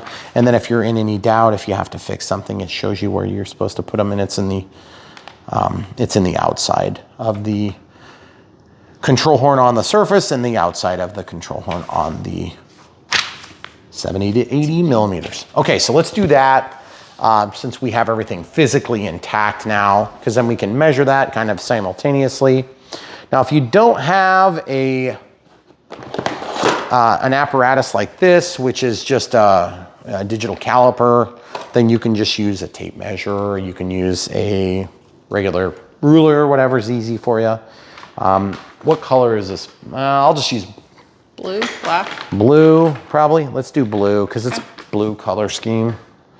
Blue and, well, except, yeah, this blue should match the dark blue. Yeah. Okay, so this is just a regular digital caliper. It's nothing super fancy about it. We had one of our longtime subscribers sent this to us as a gift, and we actually have the same exact ones downstairs, and I'm too lazy to get them. So that's why he sent them. So if you look right here, this plane is actually gonna test with upright conditions. So we're gonna mark the bottom, because I feel for the markings. And I'll show you right now, so 70. This is the way I do it. You don't have to do it this way, but this is the way I would do it. I'm just gonna mark a little bump, and then I'm gonna mark a little bump. Try to get it about the same distance from the center of the plane, and then I'm gonna go out to about 80. Okay, remember, this is just like a feel thing, and yes, my batteries probably need to be replaced, but I'm such a cheapskate, I'll use them until they like literally are invisible. Okay, so there's that. It'll be invisible on the camera long before it's invisible in real life. Okay, so I have two little detents now, and that little bump is what I'm talking about. And I just mark it with my blue marker, so that it kind of sort of looks nice on the plane. And then I just put these things away, and they have an off switch, or I shut it off. And it goes into this nice little carrying case, just like that. If you don't have that, you should probably think about getting calipers, because some of the planes that you get are gonna be a little bit harder to measure. And plus you have to do the conversion. Like if you have this measuring tape, you have to figure out how many millimeters to inches. If you're in North America, you probably already, you know, if you're in metric place, then you would be able to just grab a tape and it's gonna have the centimeters or millimeters on there. Of course, centimeters are 10 millimeters. So you can measure that out too. Okay, so now that we have the markings down, let's go ahead and flip the plane over, put the battery in, and we'll get the CG worked out. So the CG stands for center of gravity. And in my case, I'm probably will fly with a voltage alarm. So I wanna put that into the mix by just kind of, you know, I can actually even plug it in. And let's just let that beep. This is gonna help to simulate what it's gonna be like flying the plane. So we'll just kind of slide that through. I'd like the leads to kind of go this way, but I'm not 100% sure. I'm probably gonna miss one or the other strap, and that's fine. It doesn't really make a big difference, but if you hit both straps, I'd be really surprised. But let's just go ahead and throw caution to the wind and see if that works out. I doubt it will. It almost never does, even when you really, really want it to. Okay, so we're just gonna put this Velcro through. That strap is super nice. And then I had already kind of pulled that through, so it's kind of in the wrong position right now. But you see, I like to have that down kind of on the side of the pack, because then I can get more Velcro purchase. And I don't want that plugged in yet, because there's no reason to put ourselves at undue risk. So to get that pulled down, sometimes you have to grab. And since I have my forceps here, I'm just gonna use them. You may have noticed that we use the forceps a lot. Forceps are one of the best tools you can have in the RC. Okay. If you don't have forceps, you can use needle nose pliers, so you can just use your fingers. It's just a lot harder. And when you're not filming everything, then you're not blocking with your hands, so you don't care. Yeah. Try to use forceps when I can so you can see. Okay, so you see I don't have any purchase here. It starts here. This is just flat. It's that little place that they use to ultrasonically weld it, or heat weld it, or whatever they did. And you'll note that that's gonna scratch up the surface, but it's gonna give you something to hang on to when you go to pull the battery out. You're like, but Brian, that doesn't look like you've got those things situated very well. Well, maybe it's perfect, I don't know. Sometimes you get lucky and most of the time you don't. So I'm gonna grab that, kind of push that down. It's not gonna push, so I'll have to pull from the other side, which is a little bit more smart way of doing it. So these are the types of things that you know, you see us doing on here and you might be like, boy, that seems like a lot of struggle. It's not that big a deal. If you're not on camera, it's not a big deal at all. Everything on camera is harder. Okay, so then we've got that little tail to be able to grab, and you'll note that we put that little shelf lighter down. Watch this. You're not gonna believe this if you're new to the hobby. Watch, boom, nothing. If you do that, you're crashing, by the way. Yes. There's never a time when you're flying that you have that quick of an inertia change. Even if you do really crazy aerobatics, because it's not the way it works. Unless you're crashing, then you will. Okay, see this? And if you've crashed, you wanna go check your battery, obviously. Okay, so this can poke down in there, or you know what, I'll just stick it here. That's a close enough simulation for what we're doing. I'd like it to be tucked down in there if possible. But there's maybe just a little bit under enough room to do that, maybe. Obviously don't wanna like hit the button. And then look, that's sticking up, so that's gonna interfere potentially. It might actually go. Okay, so now that we have that in there, let's just put these leads in an approximate position where they're gonna be. Because remember, the leads carry a little bit of weight. See, it's all in there, but it's not even plugged in, so I don't have to worry about safety at all. Okay, so I just take my middle fingers, it's my longest finger, and on the back hole, it's very nose heavy. That means it falls toward me. When I go to the back hole, it's very tail heavy. That's strange. So that means we're probably pretty much balanced in the center. Are you kidding me? Wow. That is nuts. It never works out that easy. I had both straps on a 1300, no less. A 1300 milliamp 3S is a short pack. Normally we're talking 2200, 3000, 4000, 30, you know, 2700, whatever. But this is about as small as you get, and it's right in the middle. Perfect. Okay, so first thing you do when you get a pack in there and you're happy about your placement of your CG, remember, we haven't made this plane, so we may want to adjust it a little bit, but I'm just going to take and mark it right here and right here. And I'm going to say 1300 3S. And I'm going to draw an arrow, which indicates where the wires, what direction the wires come out. Okay? So now that we're done with that, we can finalize our radio setup. And our radio setup is pretty minimal because this is, after all, ready to fly. So we don't even have to bind the thing. And all we have to do is turn it on, make sure the controls are going the correct direction, and to make sure that the stabilizer is correcting in the right direction as well, which we're gonna go over right now. So first things first, safety first, power on. Safety first, check your throttle. Make sure it's down. Safety first, make sure your prop isn't in some weird condition, like it's got a wire hanging around it or anything like that. And then have your canopy off, and all you're gonna do is plug this in. Now this is a stabilized plane, so you do have to hold it still. And I usually like to hold them level. And then we're just waiting. Okay, elevator's alive. So now that means there's probably not braking on right now. Beep, beep, beep, beep, beep. That means that braking is not, braking is not on. We may want to turn braking on, and then it would go beep, beep, beep, beep, and it would not go to the second tone. I'm sorry, I was kind of dancing there and this thing was trying to initiate. Okay, so now that that's started, and we'll show you how to do that here in a second if you want. Okay, so you can see even my voltage alarm is sticking up here, but let's see if this goes on. It goes on perfect, amazing. Okay, camera crew, why don't we get on the same side as the plane?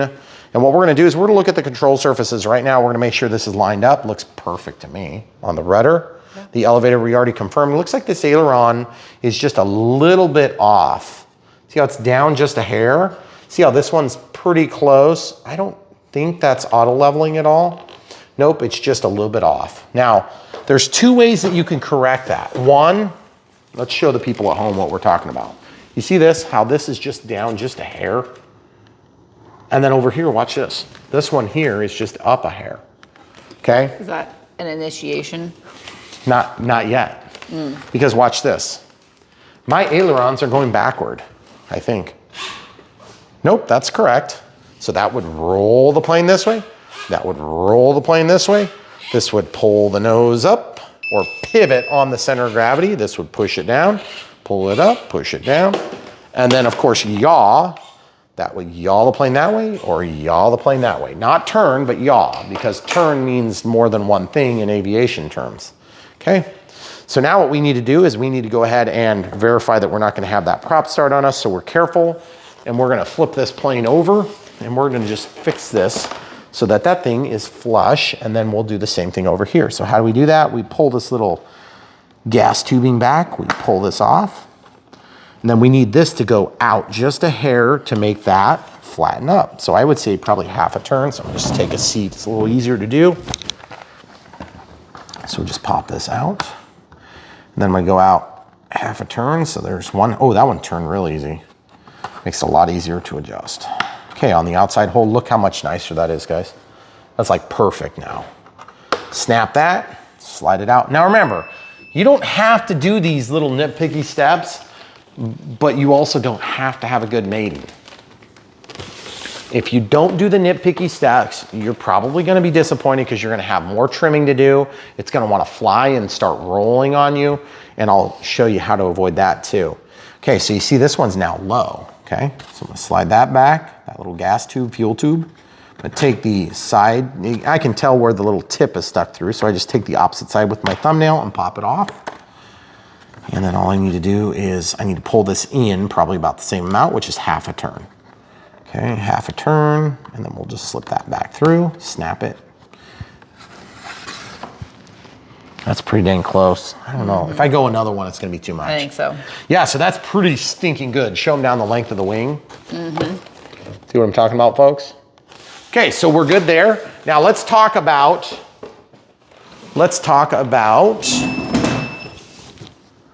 the stabilizer and the auto leveling and the off, okay? Currently, this thing isn't doing anything, okay? It's not, the vector's not doing anything.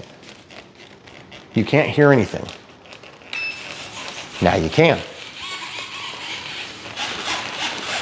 You can really see the ailerons work. See how the rudder? Okay, I'm gonna try to do this myself. Okay, I don't know if this is gonna work, guys. Okay. So this is how you tell. When I move this plane to that side, you see how the rudder goes the direction that it's going? Just focus on the rudder. Focus on just the rudder. See, it goes that way, it goes the direction that it's being moved. Now look at the elevator. Same thing, I'm gonna actually turn the plane, sorry, camera. Okay, so you see this? See how it goes the direction I'm moving it? It's hard to capture this, and I'm just showing you the tip so you can really see what's changing. It's going up, it's going down, it's going up, it's going down. Now let's look at the ailerons. The ailerons, these are the ailerons. You'll see they're trying to correct. Okay, you can start filming again. Okay, so it's trying to correct, so we're in auto leveling. So what you do is you put it on its belt, you put it upside down, and you see it's gonna try to bring you upright. So it's finding the quickest route, which this is the quickest route, and then watch when it goes level, see how they're leveling out. Now, when I go to just stabilization, it still makes the same noise, but it doesn't try to right the aircraft. That's how you tell the difference. So what I'm gonna do is I'm gonna take a marker and mark my modes, because I don't remember what the modes are on this particular aircraft. And in our case, I'm actually gonna mark what the plane is too, because these ready to fly transmitters can be bound to other planes, but we generally don't. So this is the Prodigy. 1.4 meter. Okay, and then up here, I'm gonna take and say, this is gonna be stabilized, off, and then auto leveling.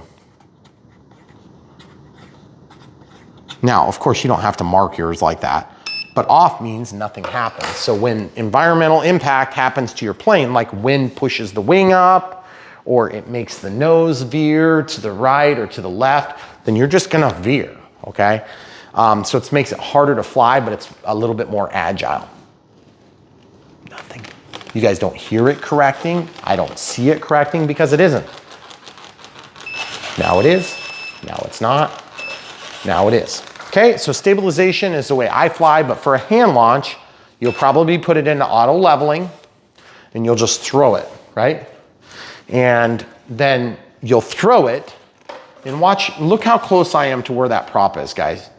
You need to be careful when you hand launch a plane, okay? Because it's one of the only times, and you don't want to do this. Oh no, because it will not fly. And it will be embarrassing, but also hilarious. So if you do it, send me video links. Okay, so just like that, and then watch the elevator. It's gonna bring that thing as level as possible. Now what if you're upside down? It stops trying to bring it level. Okay, see that? Because it knows it's in an unrecoverable attitude. See that? So the quickest route to level is what your flight stabilizer is gonna give you. You do have a vote, but this is also gonna limit your bank angles. Okay, so pull up on the elevator from level. You see it's level on your elevator. Pull all the way up, look at the elevator. Now watch this, it's going down to flat. Why? Because it limits you to this attitude. And if you try to go any further, it's just gonna stop giving output. Okay, now watch this. Push all the way down on the rudder. Look, it's allowing you to point the nose down until there. Stops. So that's your down attitude, that's a lot. Okay, now same with roll. You can see that you're rolling it until there. That's your limit on your bank angle. Same thing for the other side. And you can see just from looking at this angle. See, I've got the stick all the way, oh, excuse me guys, hit the switch. You guys see on my sticks? My stick is all the way over. Sorry. Okay, so you guys get the idea. The rudder is not included in auto leveling. You see, it is not typically used in an auto leveling setup because it's not necessary. Now, another thing to keep in mind, when on the ground, I wouldn't recommend trying to do takeoffs and landings this way, but you can make dollies, which will have like wheels and it will hold this. And then when you give throttle, it'll roll with less friction, but look. It's a lot of power. I mean, it's on this smooth surface, but even on the carpet, you're gonna have enough to move. So just be aware, if you put the thing on the ground and you give it throttle, you need to be careful because it is possible that it's gonna slide. And that could be really fun. You could do almost like a wheels up simulation, wheels up, wheels down, meaning, like this airplane where you would take off from the wheels and then land on the wheels. That's wheels up, wheels down. And then you can also take, this thing does bear the brunt of the landing, as well as this. This is plastic, plastic, and plastic. So really well-designed beginner plane.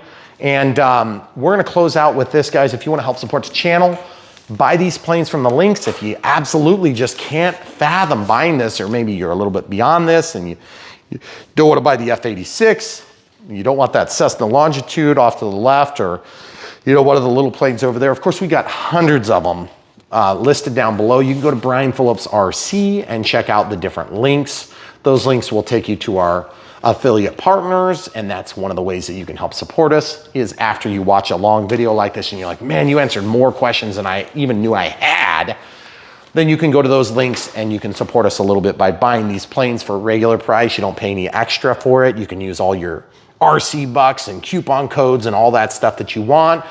And basically when you buy it, when you check out, they just give a small percentage, and that's how we fund our channel. So that's how you can help us. And also you can, of course, if you just really don't like that type of business model and you want to support us still, we have Patreon and PayPal.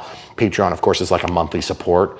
And then PayPal is just like one-time gift. Just make sure you mark it as friends and families. There's more fees if you do it as like a payment for service, and it's not really services involved. So obviously on these things, we try to give you as unbiased opinions about it without totally trashing the companies that we work with. But we have been really happy with Arrows. Arrows has been a good brand to work with. They've been responsive to us.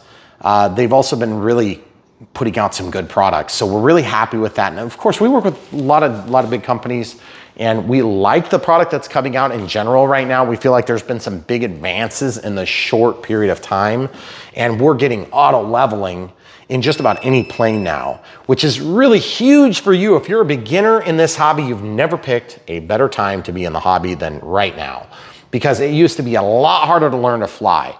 Now, is this the only way you can learn to fly? No, you can get an RC simulator if you want. But in my personal experience, and I'm gonna tell you this even in my simulator videos, my preference is to learn with a real plane that really crashes into trees and gets stuck. Why? Because pain is a good teacher. Oh, that was barbed wire. And I gotta be honest with you guys, as I learned to fly myself, I had a plane just like this, but you know what? It didn't have stabilization and it didn't have auto leveling. Those things would have been huge for me as a beginner. It would have helped me have confidence that I shouldn't have had. And so that's the other thing I need to give you as a word of warning. Auto leveling and stabilization will not stop you from stalling, okay? So remember, if you're not flying, you won't continue to fly no matter how much the stabilizer tries to level you as you tumble to the ground.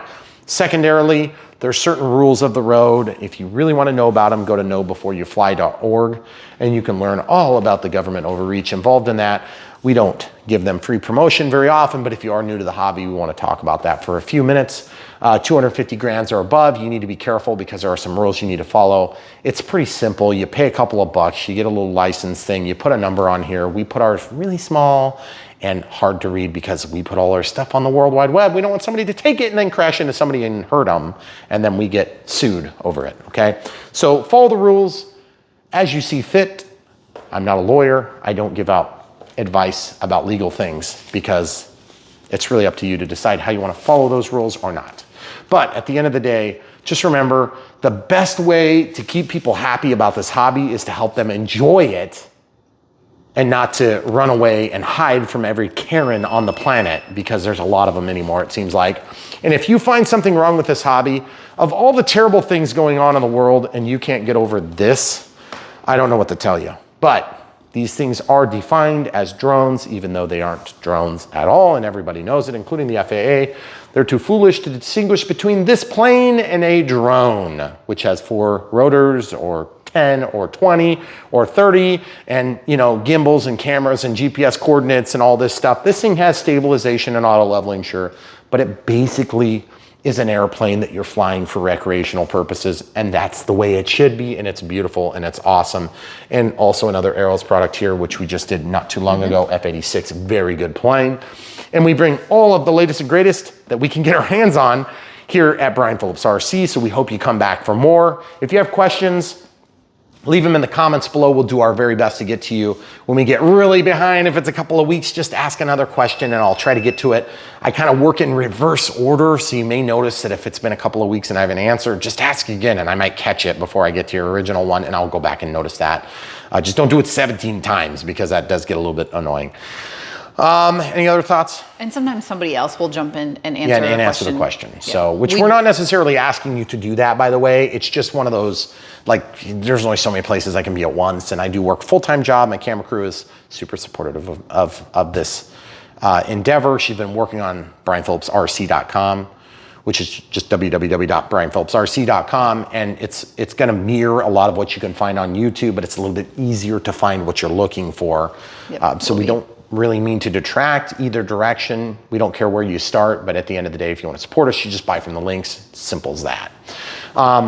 And she's been doing a very good job, but just keep in mind it's a work in progress because it is a monstrosity worth of information. It's a plethora of stuff that we're trying to bring to you guys as basically a, you know, just like an aid, so that when you're looking and you're saying, hey, I've got like $400 this month, I want to buy an airplane.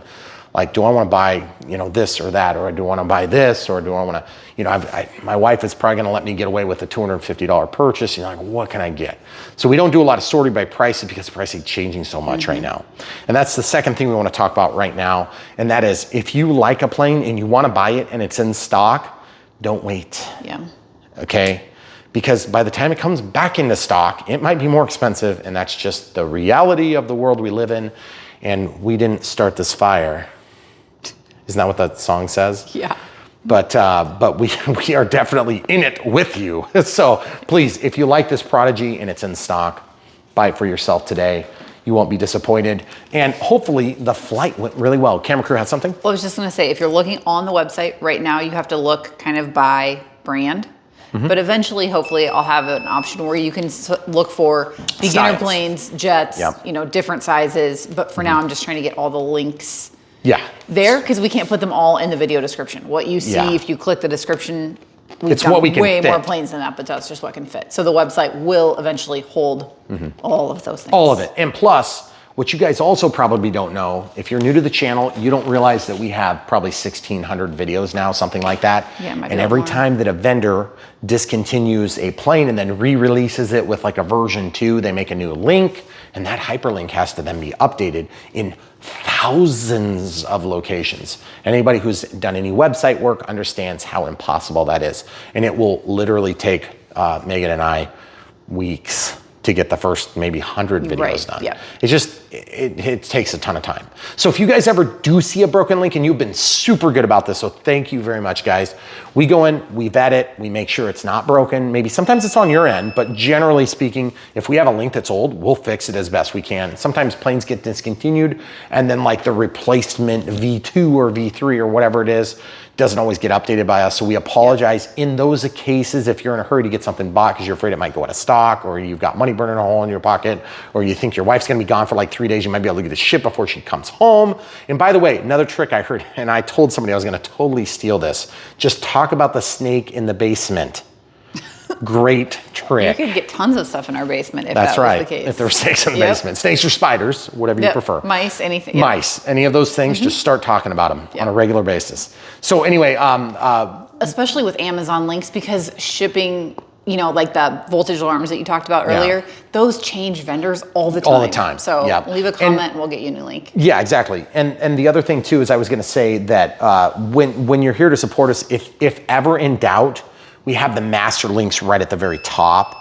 So, you know, you can go to like hobbyzone.com and you can just pick whatever you want. We just try to make it easy for beginners, especially with ready to fly solutions like this. Yep. Because, you know, you may not be privy to what you're buying. Like, what is a LiPo? Well, it's a lithium polymer like flight pack. That's what you put in there. It's a battery, okay, for lack What of better size do you need? What size? Like, what do these sizes even mean? And we do, believe it or not, have videos about all these things. We try to kind of roll up what you need and deliver it on a silver platter as best we can. But I do get into the weeds. Sometimes I forget things. I know it's hard to believe with this video length, but we have had videos that are much longer.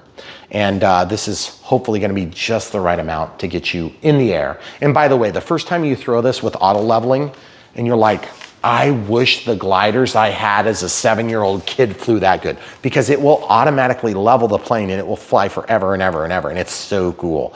And you'll be like, I can do this. Because if you've been watching other people fly for your entire life and you're like, you know what, that'd be so cool to do, and you haven't done it yet, what are you waiting for? So I like to try to end with a really morbid note. What if you end up in a car accident tomorrow and you lose your right arm or your left arm? I mean, I'm serious. There's people all over the world that have handicaps that prevent them from doing this. And it's actually one of the things you can do with some handicaps.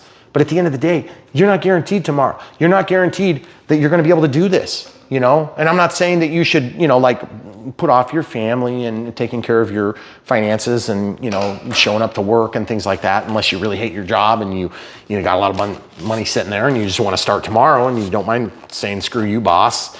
I'm going home, I'm gonna go fly airplanes. You know, that's also okay. I just don't wanna be the catalyst behind I don't want to be the catalyst for you quitting your job or like getting divorced over it.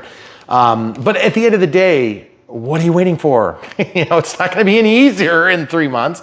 Although I must say, the technology has improved a lot and it is a little bit easier. But believe me, when you get your first plane, the first thing you're going to do is you're going to say, that is so cool. I can't wait to do the tricks like Brian's doing. Or I can't wait to fly, you know, close to the trees like he does in the videos. Or I can't wait to do this. Or I can't wait to do that. Believe me, you're gonna fly, you're gonna be hooked, and it's gonna be the best experience. It's gonna be one of the coolest things. And by the way, you have 10 million bucks in the bank, you have $1 billion in the bank, it doesn't matter. Elon, you can't just buy this, you have to earn it, which is so cool. And so it's a great equalizer. You know, you get these weird skills like flying radio controlled airplanes or PPG or flying ultralights or getting a private pilot license or whatever it happens to be. It's very exciting to get into this. And it's the most immersive radio controlled experience there is. And yes, we've done boats, we've done helicopters, we've done hovercrafts, we've done boats. Excuse me, I already said boats. We've done cars, we've done crawlers. You know, trucks, we've done crawlers, we've done all sorts of things. I mean, I've done a lot of this stuff, you know, off camera as a kid.